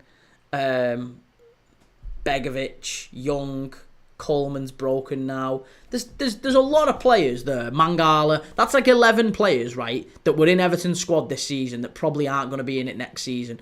And to replace 11 players, the average going rate of a Premier League player is at least 15 to 20 million. That's 200 million Everton have got to spend just to kind of stay at the level that they are. That's without, finding any gems or hidden diamonds in there. It's hard enough to find good, very good Premier League players at 15, 20 million quid. So, I think the only way Everton raise that sort of money is if they sell Jared Branthwaite, maybe sell Beto, and then they go and buy 8, 9, 10 players. That's infinitely possible. Callum Nunes is shite enough said. I'd rather have Carroll. Carroll wasn't a terrible player though either. Scrum down live. Grealish to Forest if they get Champions League. That makes some sense. Makes a little bit of sense, especially if Gibbs White is going to City. Everton might not be able to offer him that sort of opportunity. Grealish to Forest could make a bit of sense, yeah. Although it's East Midlands, isn't it? West Midlands to East Midlands. Would that be him breaking Villa hearts, going from Forest to Villa? Villa to Forest? Nah, I don't know. Grealish could go to Arsenal. He's better than Martinelli. Ben, he won't end up at Brighton. No, I agree with that. Absolutely agree with that. Sean Dyche, we specialise in players just before or just after the prime of their career. Ben, you have rose-tinted glasses on permanently for Núñez. You like him and I get it, but he's not good enough, really. Numbers are everything, really, for a striker. It's how you're measured, and his numbers aren't strong. Yeah, I agree with that, but it's why his numbers aren't strong. That's the deeper question, isn't it? I'm not saying his numbers are strong. I'm not looking past that. His numbers haven't been good enough. He will leave the club. I absolutely agree. However, why aren't his numbers strong? You're looking at it and going, he's just not good enough. He's just not good enough. He's just not good enough. I'm saying I think that at least part of that burden falls on the club and the management and the team, and we haven't quite been able to get the best out of him, and I think other clubs could. So I think there is a player in Darwin Núñez, and I think there's evidence of that. I think if you look at Darwin Núñez's goals that he scored for Liverpool, Leyton Orient in here, if they get this right, drifted a bit too far wide. Yeah, if you look at Darwin Núñez's, the types of goals that Núñez has scored for Liverpool, there's not many. In fact, I would argue there's probably not a single centre-forward in Europe who has scored that variety of goals over the last couple of years. Even Isak's got much better numbers than Darwin Núñez, but he hasn't scored some of the types of goals that Núñez has scored for us. I think Isak wouldn't be able to score. The problem for Núñez has just been consistency, and I think a little bit of that, a little bit of him not quite getting it right in his head.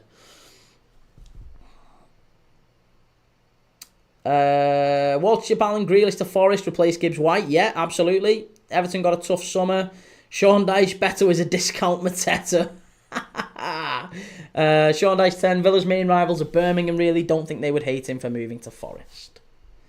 Ben, because he misses too many chances despite being great at creating chances. Yeah, okay. I don't know. I don't agree. Watch Alan Núñez has so many physical attributes that anyone would want. Rapid, strong, gets in amazing positions. He's just dead in the head. There is an element of that. There is an element, but then, bizarrely, when you say dead in the head, but then you look at some of the finishes that he's done, and you're like, think that the flick against Real Madrid, the Cruyff flick against Real Madrid, the lob against Brentford. These are finishes that very few strikers can pull off, and it is a little bit mad. Like he's a proper enigma, Darwin Núñez. He's a total and utter enigma. An absolute anomaly. He's a one-off, a wild card. I love him to bits. I think he works his socks off as well, which always earns plaudits with Liverpool fans. You never really seen a game where he's sulking, doesn't really give it all. He does sometimes look a little bit like a headless chicken, but he does give it all. And yeah, in an ideal world, I'd like to have kept him, but I can understand why Arne Slot wants to move him on. Especially given that we'll probably still get 60-65 million for him from somewhere. We'd probably get even more if he was willing to go to Saudi. Sean Dyche 10, I feel the same way with Beto. He's got the ability to be good mid-table striker, but he just never got the time under Dyche and never got his confidence until Moyes came in, and it was a little bit too late. Yeah, some of Beto's goals have been very impressive, haven't they? If you look at the goal he scored against Liverpool in the derby, if that was Isak or Harry Kane or anyone, the movement and the finish from Beto in the derby, top quality. Top quality. I mean, even last week against Southampton, he was living offside, wasn't he? He was born offside, Beto. A little bit like Darwin Núñez, to be honest. But he was a little bit... Some of the chances and like the finish, the header from Beto, the one got chalked off.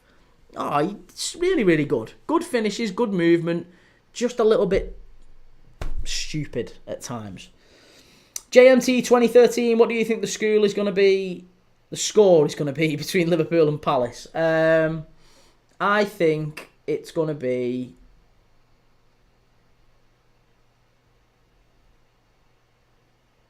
I don't know. Just bevy o'clock. I think there's just going to be loads. I think it's going to be a barbecue. Liverpool plonk the Premier League trophy down, and Palace put theirs down, their FA Cup down, and everyone just has a bevy and a laugh, and it finishes 0-0. That's what I think will happen.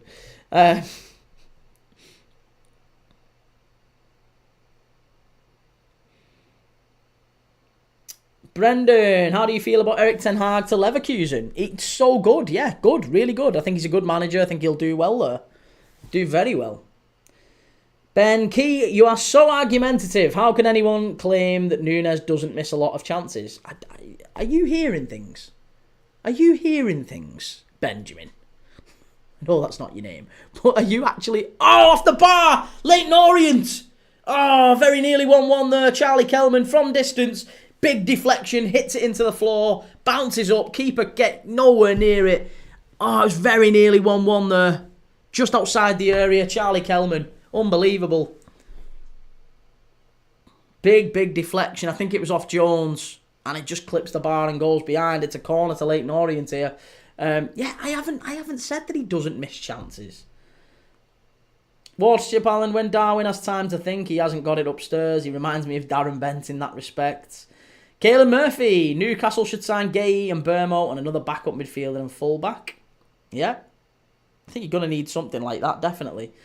JMT, what do you think the score is going to be between Liverpool and Palace? 1-1, maybe. Clips HQ, thoughts on Højlund? I think he'll go out. I think he'll do the same as what I'm professing Darwin Núñez will. I think the same as many other Manchester United players seem to do. I think there's an element of McSauce about Rasmus Højlund. I think Rasmus Højlund leaves Man United and goes on to do a very, very decent renaissance. I think he becomes a very competent striker somewhere else.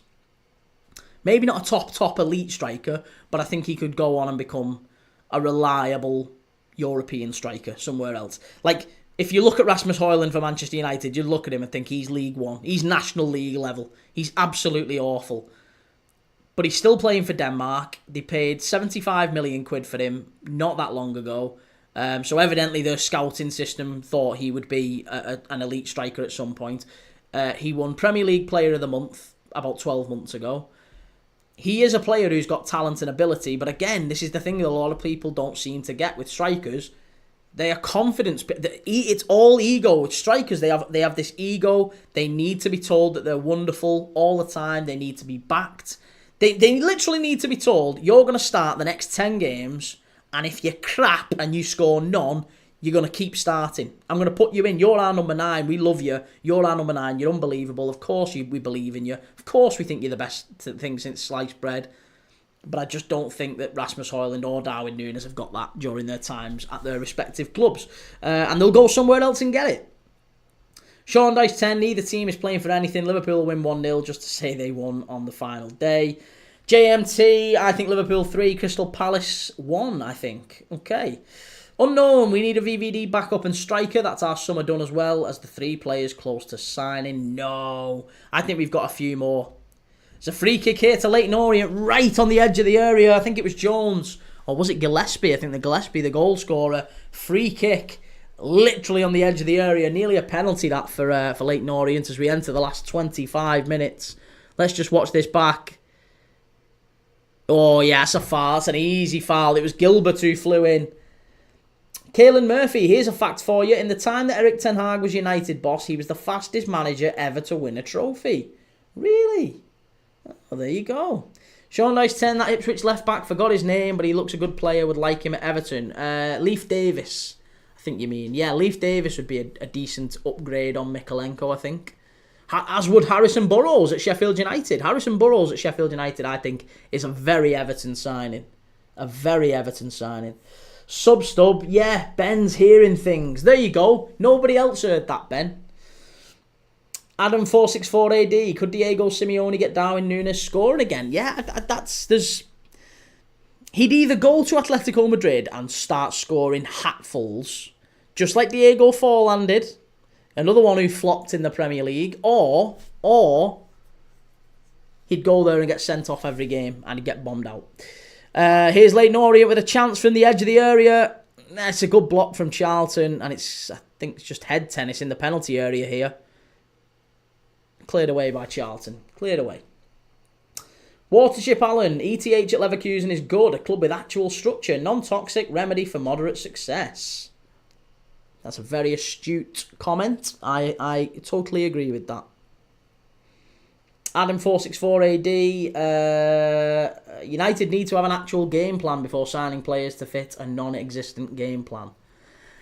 I think this idea of managers having a game plan that they have to rigidly stay within is part of the frustration with Man United. They've signed Ruben Amorim as their manager. He insists on playing three at the back, and he hasn't got the players to fulfill it. Now, you can blame the board for that and say, well, why did you get a manager in who insists on playing three at the back? Or you can say to the manager, well, hang on a minute, mate, come on. You're not set. You don't have to play three at the back. Why not just go to a flat back four? Why not play five at the back? If you think there's a problem defensively and you're worried about being counted on, why not play five at the back? Why not? I don't know what you're trying to achieve, just sticking up with this stupid three at the back nonsense when it's not working. Substub, aren't we supposed to be watching this game? We are watching the game. There isn't really an awful lot of quality in the game. It's been a pretty poor one, to be honest. When things have been happening, I'll happily talk on it, but it's been a lot of long ball football.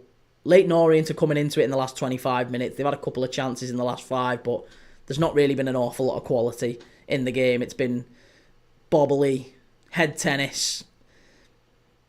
There's not really been any chances, any shots on goal. Atletico Madrid have scored against Girona 1-0. There you go, Ben. You needed Atleti to win and they've done it. No skill, Aaron. I can't wait for this Chelsea game. Come on, Forest. What have you got for me? Man U wants 60 million for Garnacho. They're not getting 60 million. Adam, Mourinho is the best manager after Ferguson. I thought Van Gaal did well. AC, will Trossard start? I think he will, yeah. I think he will. Thomas, thoughts on Spurs winning the Europa League? Made up. Absolutely made up. Ben, Amorim's stubbornness has been his biggest downfall. He doubled down early on and couldn't change. I know, but then why, again, just why wouldn't he just change formation, change system? Gordon heads it behind. It's going to be a corner to Leyton Orient. They are applying a lot of pressure here in the back. The back end of the game. Last 20 minutes. Watership Allen, doesn't matter who's in charge at United. Until the hierarchy changes, then they'll fail every time. I don't know about that. Why do we think it's the hierarchy? At the end of the day, the problems are on the pitch. They're not in the stands. I don't know why it would be the hierarchy. SCFC 2025, Carlo is the new Brazil coach. Yeah. Yeah, and they play on... I don't know, does he actually manage them on... Oh, Charlton are in here. No, well done. Keeper came out and got it cleared away.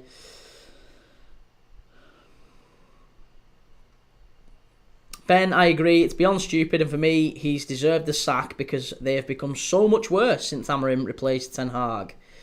Well, Gary Neville's argument against that was that because Manchester United Amorim took over when they were 12th. They were 12th. He took over, and he should have done better. There's no doubt about that. He should have done better, but that was Gary Neville's whole point. He should have done better, but these aren't his players. This isn't his team. Blah, blah, blah. He's not been responsible for the recruitment. But all of that is just totally and utterly, just removing all accountability from him. He's managed half a season. They had 30 points in December. They've got 39 in May. 9 points in 5 months. I don't care what manager you could put any of us in the chat in charge. We'd have had a decent chance of getting more than 9 points. Here's Charlton breaking forward here. They could finish this off. Lays it off to the edge of the area. Shot. Deflection. Great save from the keeper. Doherty from the edge of the area. Very nearly 2-0 Charlton. It was Keeley with the shot, with the saving goal. Wonderful from him. The club is toxic to the core. It's leaked out on the pitch. The club is rotten. Long let it continue, says Watership Allen. Ben, you're a coach. You should be able to see what a playing squad needs to get results. You should. But I just think if anyone, like I say, if any of us went in, the absolute most first thing we would have done is just not be so rigid to one set formation. He's chosen a formation that patently doesn't suit the players he's got.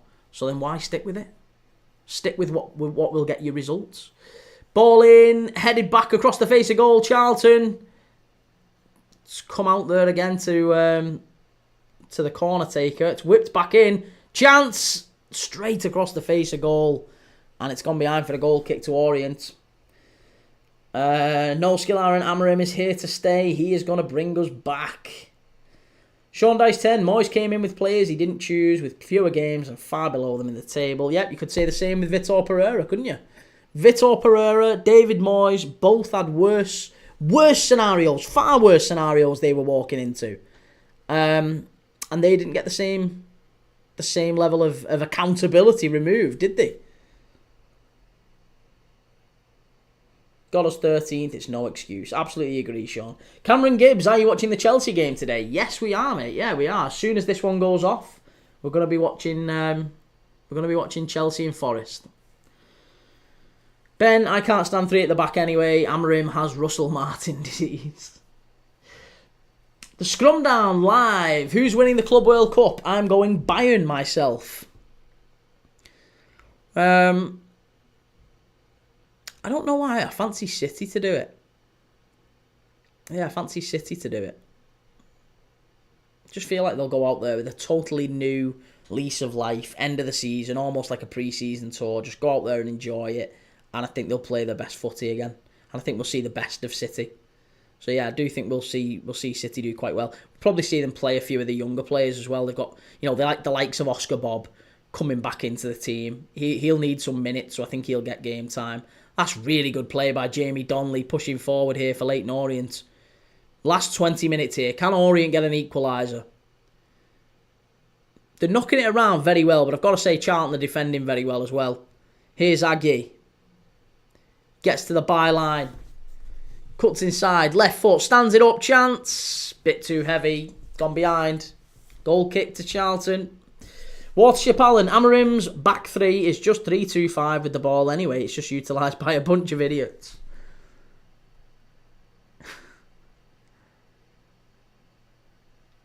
I would be really intrigued to have been a fly on the wall when Ruben Amorim was interviewed for that Manchester United job.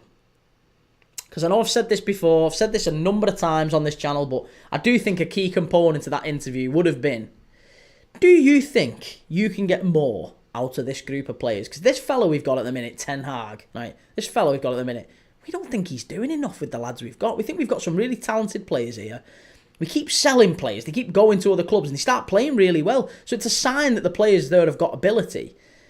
And that would imply that the manager, the person responsible for putting him in a system and then organising him and motivating him, just isn't getting enough out of him. Because they're going elsewhere and other managers are getting a tune out of him. So we're a little bit confused as to why it keeps happening. And we think that we need a manager who can get a bit more out of this group of players. Do you think, forget signing new players just for a minute, we will give you, of course we're Manchester United, of course we'll let you sign new players, but do you think you can get more out of this group of players, this exact group, than this guy is right now? We're 12th in the league, we've just won the FA Cup, we're in Europe, do you think you can get more out of it than 12th?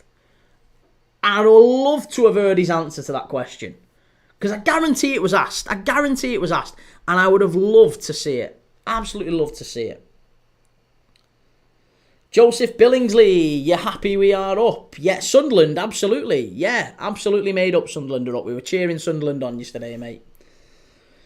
Sean Dyche, Anthony could win a European trophy after leaving United. Shows you something about the club. We are all real Betis, aren't we? We are all real Betis next week against Chelsea. Sean Dyche, I doubt United will even spend big in the summer. They have to sell to buy, as Amarim said. Yeah. Charlton, it's going to be a free kick to Leyton Orient here into the last 15 minutes at Wembley. Nathan Jones, he knows they're not far away now, Charlton.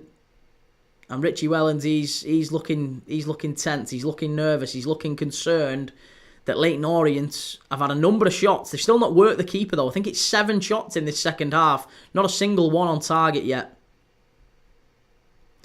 But here's Orient driving forward. They are pushing forward coming into this last 15. They've got chances.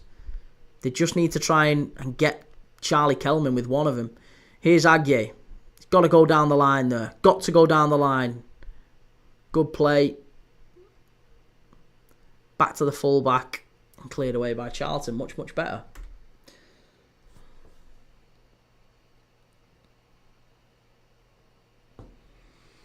Watership Allen, United need to get the gaggle of idiots out. Some poor players on huge wages. And Ben, I'm very happy Sunderland are up. A club I'd be happy to lose our bet on, Key.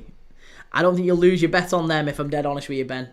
Our bet, by the way, just a heads up to everyone who's not been on the channel for a while, Ben and I have a bet that at least one of the promoted teams, I think at least one of the promoted teams will stay up in the Premier League. Whoever that may be. Maybe Sunderland, maybe Burnley, maybe Leeds. But one of them will. That's my assertion. That's my claim. And Ben thinks that all three are going down. So we're going to have a bet on that next season. Time will tell who's right.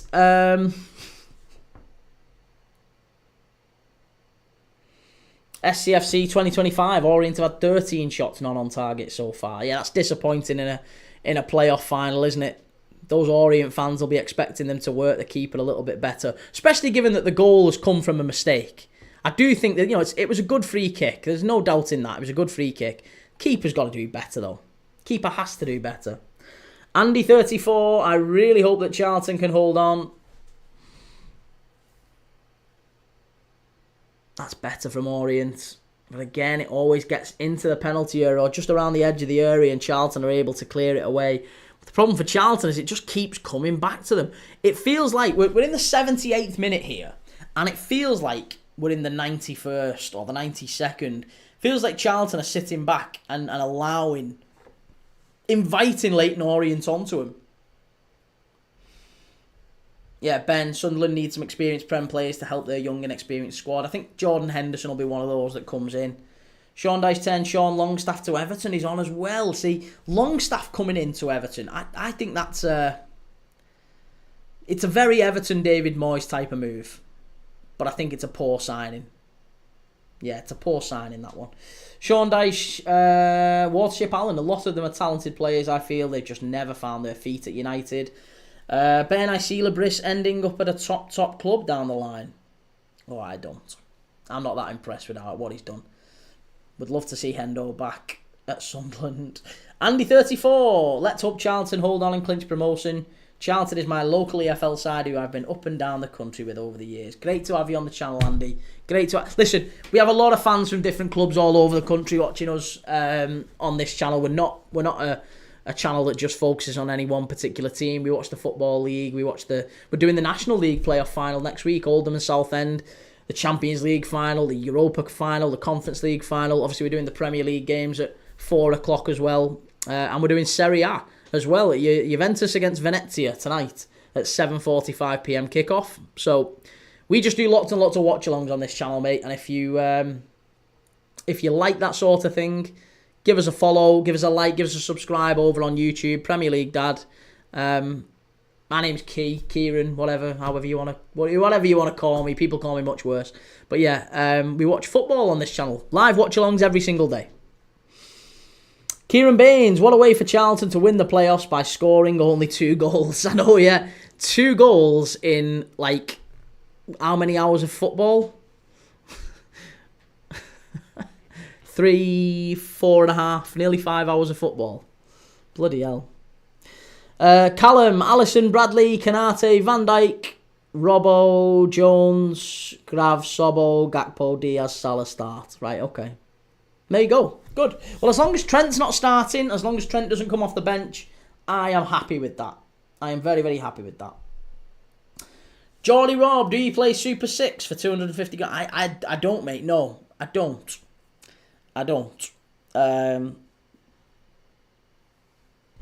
Cheers for the follow, Tobex.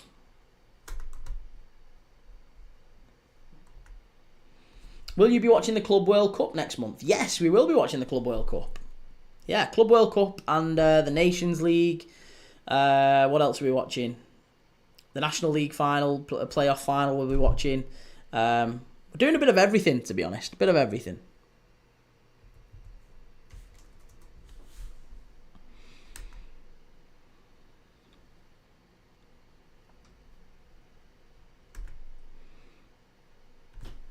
just while we've got this break in play as well, we have got coming up over the next few days. On Monday, tomorrow, Bank Holiday Monday, we're doing the League 2 playoff final, AFC Wimbledon versus Walsall. We're also doing Ross County versus Livingston in the Scottish Premier League relegation playoff second leg. We did the first leg of that one, and again, it was, funnily enough, one of the most watched live streams we've done on this channel. I was really surprised. Ross County against Livingston was one of the most watched live streams we've done. Then we've got on Tuesday, Jamaica versus Trinidad and Tobago in the Unity Cup final. Then it's Betis and Chelsea on Wednesday night. Thursday night, it is the French Ligue 1, Liga playoff, relegation playoff. Metz against Stade Reims. So we'll be watching that one. And then, don't judge me, on Friday, we've got the Saudi Kings Cup final, Al Ittihad versus Al Qadsiya. And then Saturday, we've got the Champions League final. So I made a promise to the people watching us. I made a promise that we'd do a watch along every single day in May, and we've got down to the final few days. Lots of the seasons have finished, so we're really scraping the barrel with some of these. But I think Al Ittihad v Al Qadsiya will be good fun. There's Benzema, Kante, Fabinho, Pierre-Emerick Aubameyang, some good players in the Saudi League, and that's the Saudi Kings Cup final. So we'll be watching that one. Something happening here. What's going on? Referee's gone over to the touchline.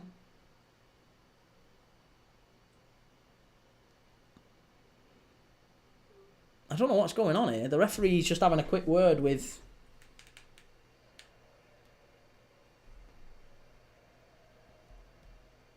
What's it about?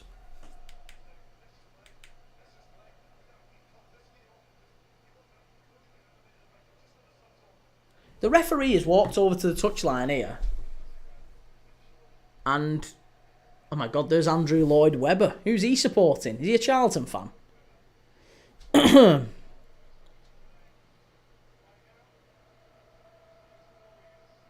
I don't know what's going on here. But the referee has walked over to the touchline and he's having a word with some security personnel, it looks like.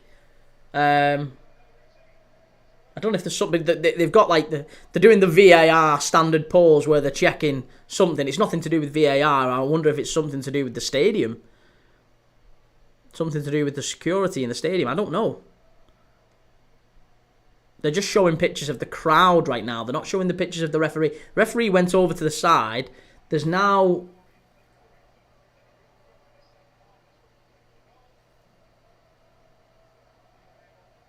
I don't know what's going on. I have no idea what's going on here. DF, Newcastle fan here. Good to see you, mate. Good to see you. Oh, here we go. The ref's going down the tunnel for some reason. Christ, the players are just keeping warmed up on the touchline, on the pitch here. Ref's gone down the tunnel for some reason. I have no idea what's going on, but the referee has gone down the tunnel. Unbelievable. No skill, Aaron. What channel is this game on? It's on Sky Sports. Ben got West Ham, Fiorentina and Liverpool Palace draw. Liverpool Palace draw to win me 750. Wow. After Charlton and Atleti have won. SCFC 2025. Should watch the big game. Hong Kong versus Man United on Friday. No chance. What happened? Is this the Leyton Orient game? Yeah, we don't know what's happened. All we know is that the referee at some point in the game has trotted over, in the last 10 minutes, trotted over to the touchline. He was called over. He spoke to some security personnel. What looked like, not just normal, not just stewards, it looked like there was a guy in a suit with shades on and he had an earpiece and he was like, you know, all of a sudden the ref has then gone down the touchline, gone down the tunnel. He's just come back out again now and he's got Kevin Friend in front of him. Kevin Friend is an very experienced Premier League referee. I think he may have retired now. But Kevin Friend is there, consulting with him. The players are literally just having a knockabout on the pitch, just passing the ball around, trying to keep warmed up. Something's going on here. I don't know what it is. And they're not telling us because they're just showing the pictures of the crowd. I wonder if it's something to do with the referees, you know, is hearing, you know, maybe his mic or his pack or something in his arm. Maybe they need to change that. I think there may have been a malfunction. He's back down the tunnel again. He's been taken back down the tunnel again. This is not good. This is not good. Radio has stopped working. Ref has a problem with his earpiece. That's why. Okay. I've messaged my cousin who's at the game to see if he knows what's going on. Well, look, we're still separated here by the goal from Gillespie on 31 minutes. I think Keeley in the Leyton Orient goal should have done a lot better. If I'm dead honest, I think he should have done better with that one. It's not been the... It's a good free kick, but it's not right in the centre of the goal. It is something that he should have kept out, I think. And Charlton, as it stands, are on course for the Championship. Alsk, will you be watching the Barca v Bilbao game? Absolutely not. No, no, absolutely not. For Barca and Bilbao, I will be watching the Premier League games. So yeah, not watching Barca and Bilbao, mate. Kieran Baines, can I ask what you use for correct lineups and formation? I tend to use flash scores. Alsk, Rodrigo to Man City, or Rodrigo to Arsenal. What do we think? Razine, mate, I'm very excited for the Premier League games. Main priority will be Forest and Chelsea, and we'll watch Newcastle on the other device. Thanks. Yeah, nice. Okay, we're looking forward to that. The managers are just having a quick conflab on the touchline, but the referee looks like it's about to get the game back underway here. Tony Snooker fan, I think it's to do with problems with VAR. Callum game wrapped up, Longley 2-0. Razine, Kevin Friend and Mark Goldbridge was a never-ending love story.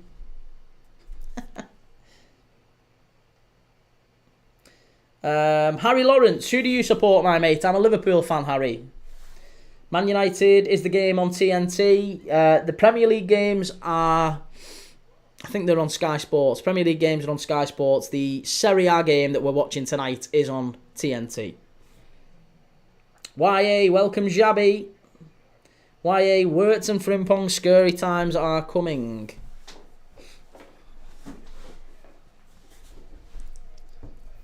Excuse me.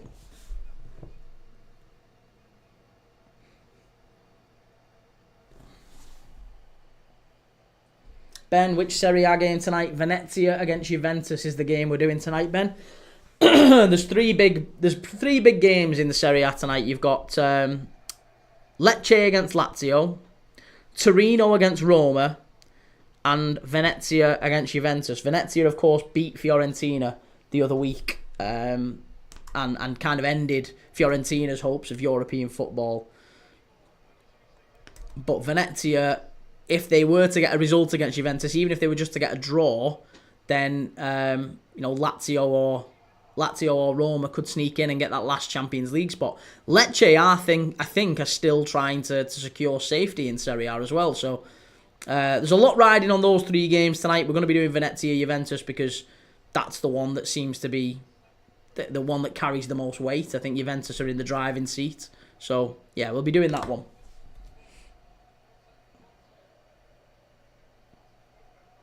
Congrats to McTominay, says YA. Don't care who you lot sign, you'll stand no chance at the Hill Dickinson Stadium. Absolute fortress, said Sean Dyche. Harry Lawrence, my lass is a toffee, both just about to leave for the match against the Scouse Mackhams. Well, we watched Sunderland yesterday, mate. It was absolutely brilliant. Really, really good from Sunderland. Unbelievable end to the playoff final. And good to have them back in for the Time Weird Derby next season. Really, really looking forward to that.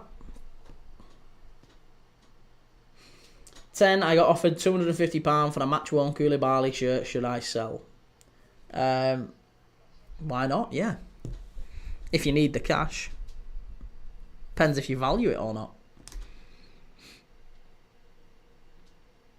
Razine, mate, we play at 9 p.m. CET, not at the same time. Well then, I would assume the game runs over the Serie A games. There's nothing really riding on the Barcelona game. Barcelona-Bilbao is going to be a nothing game. Nobody cares about it really, apart from Barcelona and Bilbao fans. There's nothing. Neither team can move up or down. Doesn't make any difference to anyone. It's just a friendly, isn't it, at the end of the season? Whereas at least with Venezia, Juventus, Lazio and Lecce, Roma and Torino, there's stuff riding on that. So we're going to prioritise Serie A for tonight. Kieran, has there ever been a game cancelled in a final? Has there ever been a game cancelled in a final? I'm sure there has been, yeah. I don't know one off the top of my head. Harry Lawrence. I'll be going Sunderland away with the Evertonians and the Geordies. YA, Tommy Watson going to join Brighton for 10 million and he's only 19, yeah. Unbelievable performance from him in that final, wasn't it? Sean Dice 10 tried to get tickets for the Newcastle game but watching from the telly today. Ben can see Tommy Watson going back to Sunderland on loan next season. Possibly, yeah. Possibly. I mean, I assume he's not going to start many games for Brighton, so... Leyton Orient, chance. Easy save that from the keeper. Nice and easy.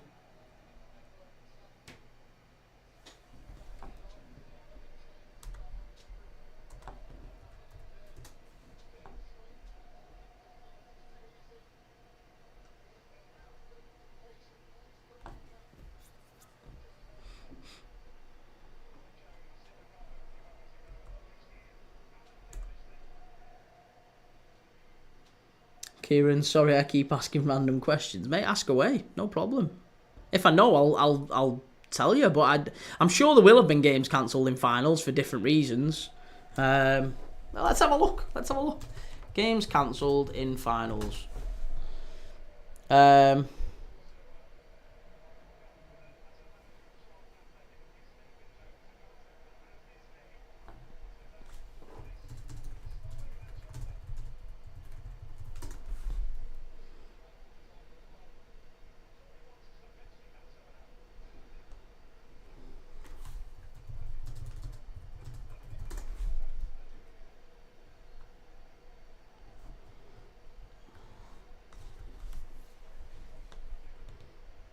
No, I don't think there has been.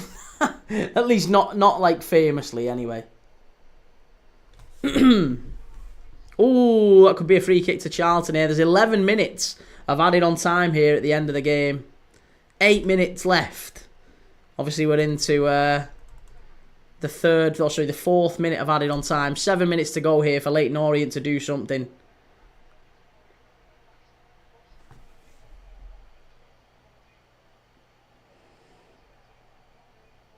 Harry Lawrence, I'm nervous for the match today. Like, heart's going crazy. Fancy making it to the age of 24. Like, who's your team, Harry? Oh, you're a Toon fan. Yeah, I was going to say, I really do. To be honest, Harry, I honestly think that Everton will get something today. I think it's going to be a tough game for Newcastle. Very, very tough game. Alsk Bro Soloth is goated. Last time we watched, he scored a quad. He started playing well recently. Maybe he's got a future there. YA, what's your thoughts about Fati to Monaco on a loan with the buy option, mate? I mean, he needs to get his career back on track, doesn't he, Ansu Fati? It hasn't really worked out for him. At Brighton, he hasn't really done much. He was the original Lamine Yamal, wasn't he, a couple of years ago? There was a lot thought of him.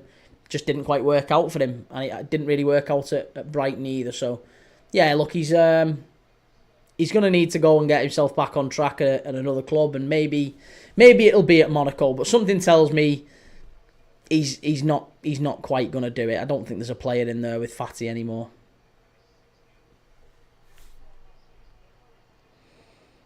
Harry Lawrence, good reason to be nervous, mate. Yous don't beat us often.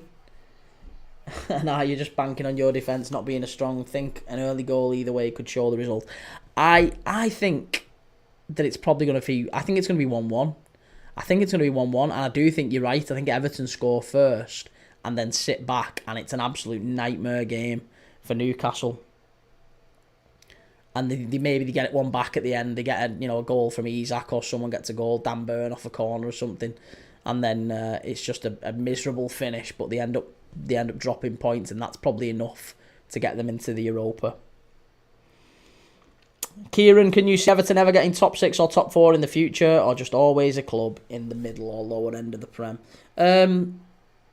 I can see Everton maybe kicking on, I guess. I mean, they've got a new stadium that might bring in revenues that could help them in future. I think it's a long way away.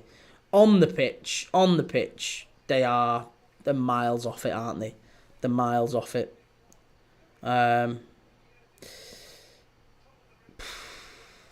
So, yeah, I don't know, mate.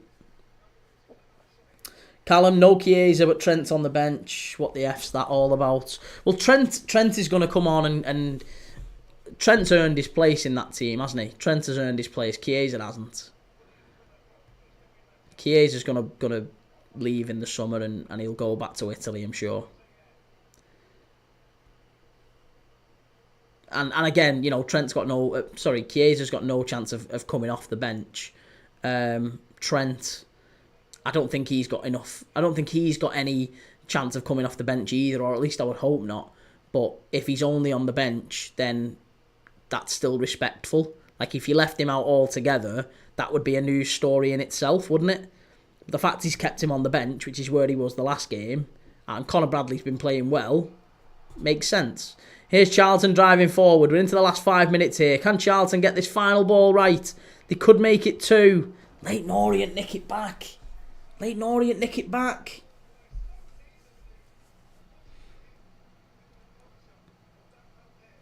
YA, what's your FT score prediction for your game versus Palace, mate? I think 2-0 Liverpool. Sean Dice 10. We don't have Branthwaite or Taki, so we won't be untouchable. Shay, do you think Villa get Champions League? I do, Shay. Yeah, I do. I think Villa beat United. I think Chelsea beat Forest, and I think Everton get a point at Newcastle. Brandon, is Trent starting? No, he isn't, Brandon. No, he isn't. Premdad, how do you think Dean Hyson from Bournemouth will do in Madrid? I think he'll do wonderfully well. He's a very, very good centre-back. Very, very good centre-back. Harry Lawrence, I'm betting my life savings on a Pickford Masterclass 95th minute wonder save.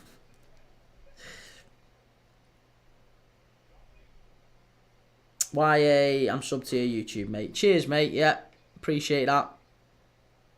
Absolute superstar. SCFC 2025, 4-0 Atletico Madrid, Sorloth hat-trick.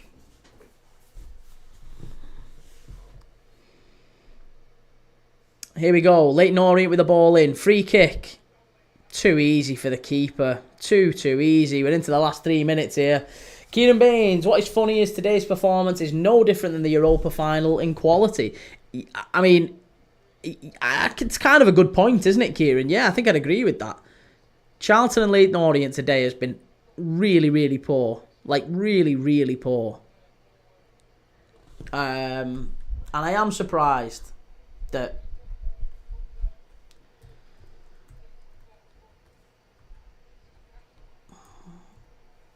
it's been such a poor game. I thought we'd see an open game, to be honest. I thought Charlton and Leyton Orient would really go for it. Leyton Orient haven't really worked the keeper at all. It's been a pretty poor performance from Leyton Orient. But it's going to be a long throw into the box here. We've got 2 minutes left. 2 minutes left for them to make a difference.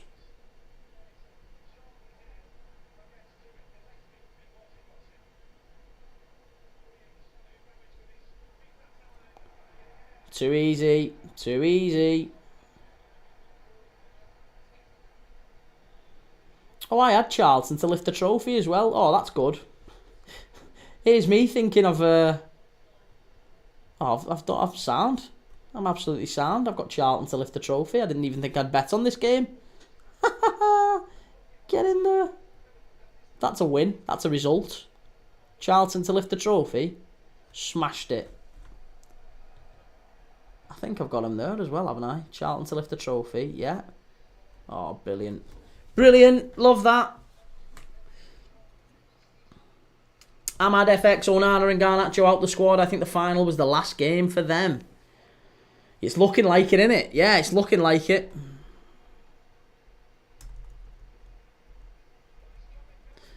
Right, here we go. The last minute. We've got 60 seconds here for Leyton Orient to do something, to get the ball forward. Are we going to see a big finish like we did in the last game? Sunderland and Sheffield United, the other playoff final, there was a big finish right at the end. Leyton Orient get the ball into the box. Cleared away by Charlton.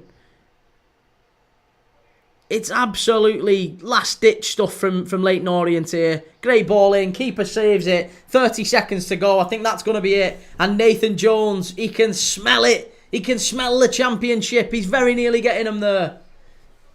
He's very nearly getting them there.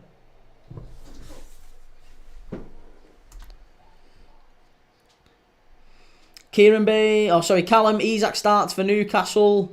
Kieran Baines, who remembers Darren Bent? It just screams Charlton. Harry Lawrence uses so good, unpredictable play, if that makes sense. M157, you alright, pal? Got this bug, me. Feel like, bloody hell, mate, that's awful. I hope you're feeling better. Everyone seems to be feeling a bit ropey at the minute. Daz Buller, how much did you bet? What's returns? I can't remember. It wasn't just on Charlton. It was an accumulator. It's the Charlton are up. Charlton 1, Leyton Orient 0. All done. Unbelievable from Charlton to score 2 goals in the entirety of the playoffs. 2 goals, and both of them were pretty... I mean, the free kick in the final, it was a good goal. It was a good goal, but I think the keeper should have done better with it. Leyton Orient, they'll count themselves a little bit unlucky, but they'll be there fighting to next season. I'm sure they'll be thinking they've got a really good chance of making the automatic spots next season. But Charlton are up to the Championship again. What a journey it's been for them. What a journey it's been for those fans as well. They've had it rough under the ownership and all that sort of stuff. Charlton have fallen really far from the Premier League days. And could they be back on the way up? Could they be a Premier League side in a couple of years? Get the Valley back into the Premier League. What do we think? Andy 34, it's over. We are going up. Say we are going up. There you go. Charlton promoted to the Championship. That red banner, that red stripe, that's what it's about, innit? Congratulations to Charlton Athletic. They're going up. The Addicts back in the Championship. Callum Coyle, what was your bet and what do you get? It's still Tanaka, mate, so it's still running. It's an accumulator, so it's still running. It's not just this one. It's this one plus several others. Championship again, ole ole. AM10, I can't stand Nathan Jones as manager. Right, listen. So, I'm not going to spend too long on this one. It's a massive, massive success, that for Charlton. Great, absolutely love it. I do just want to say we are going to be starting the Premier League live in a little over 15 minutes or so. Nottingham Forest against Chelsea live. If you're watching on TikTok, you can still watch on TikTok. You need to go to YouTube. You need to go and search Premier League Dad. We're going to be live again. Nottingham Forest v Chelsea. Obviously, we're going to be doing the Liverpool trophy lift and all that sort of thing after that. We'll keep updated. It'll be like Soccer Saturday. We'll keep updated on all the other Premier League games, whether it's Arsenal and Southampton, whether it's Brentford and Wolves or Tottenham and Brighton, obviously the big ones, Newcastle and Everton, Man United and Villa. We'll still be doing that. Ipswich and West Ham, of course, as well. Still loads of other Premier League games going on today, but we're going to be focusing on Forest and Chelsea. Make sure you get over to YouTube, search Premier League Dad, give us a like, give us a subscribe. Get subscribed here as well on TikTok. And I will see you all in about 15-20 minutes or so. Callum, what teams do you have? I'll make the full bet is long. I've had a few wins. I'm up on a few, and I'm still waiting on a few. So there's quite a few still to go. But Charlton lifting the trophy is a good result for me. But yeah, I will see you all in about 15-20 minutes. If you can get over to YouTube, search Premier League Dad, or follow here, give us a like and subscribe, all that good stuff. I will see you all in about 15 minutes. And we're live after that one. Don't forget tonight.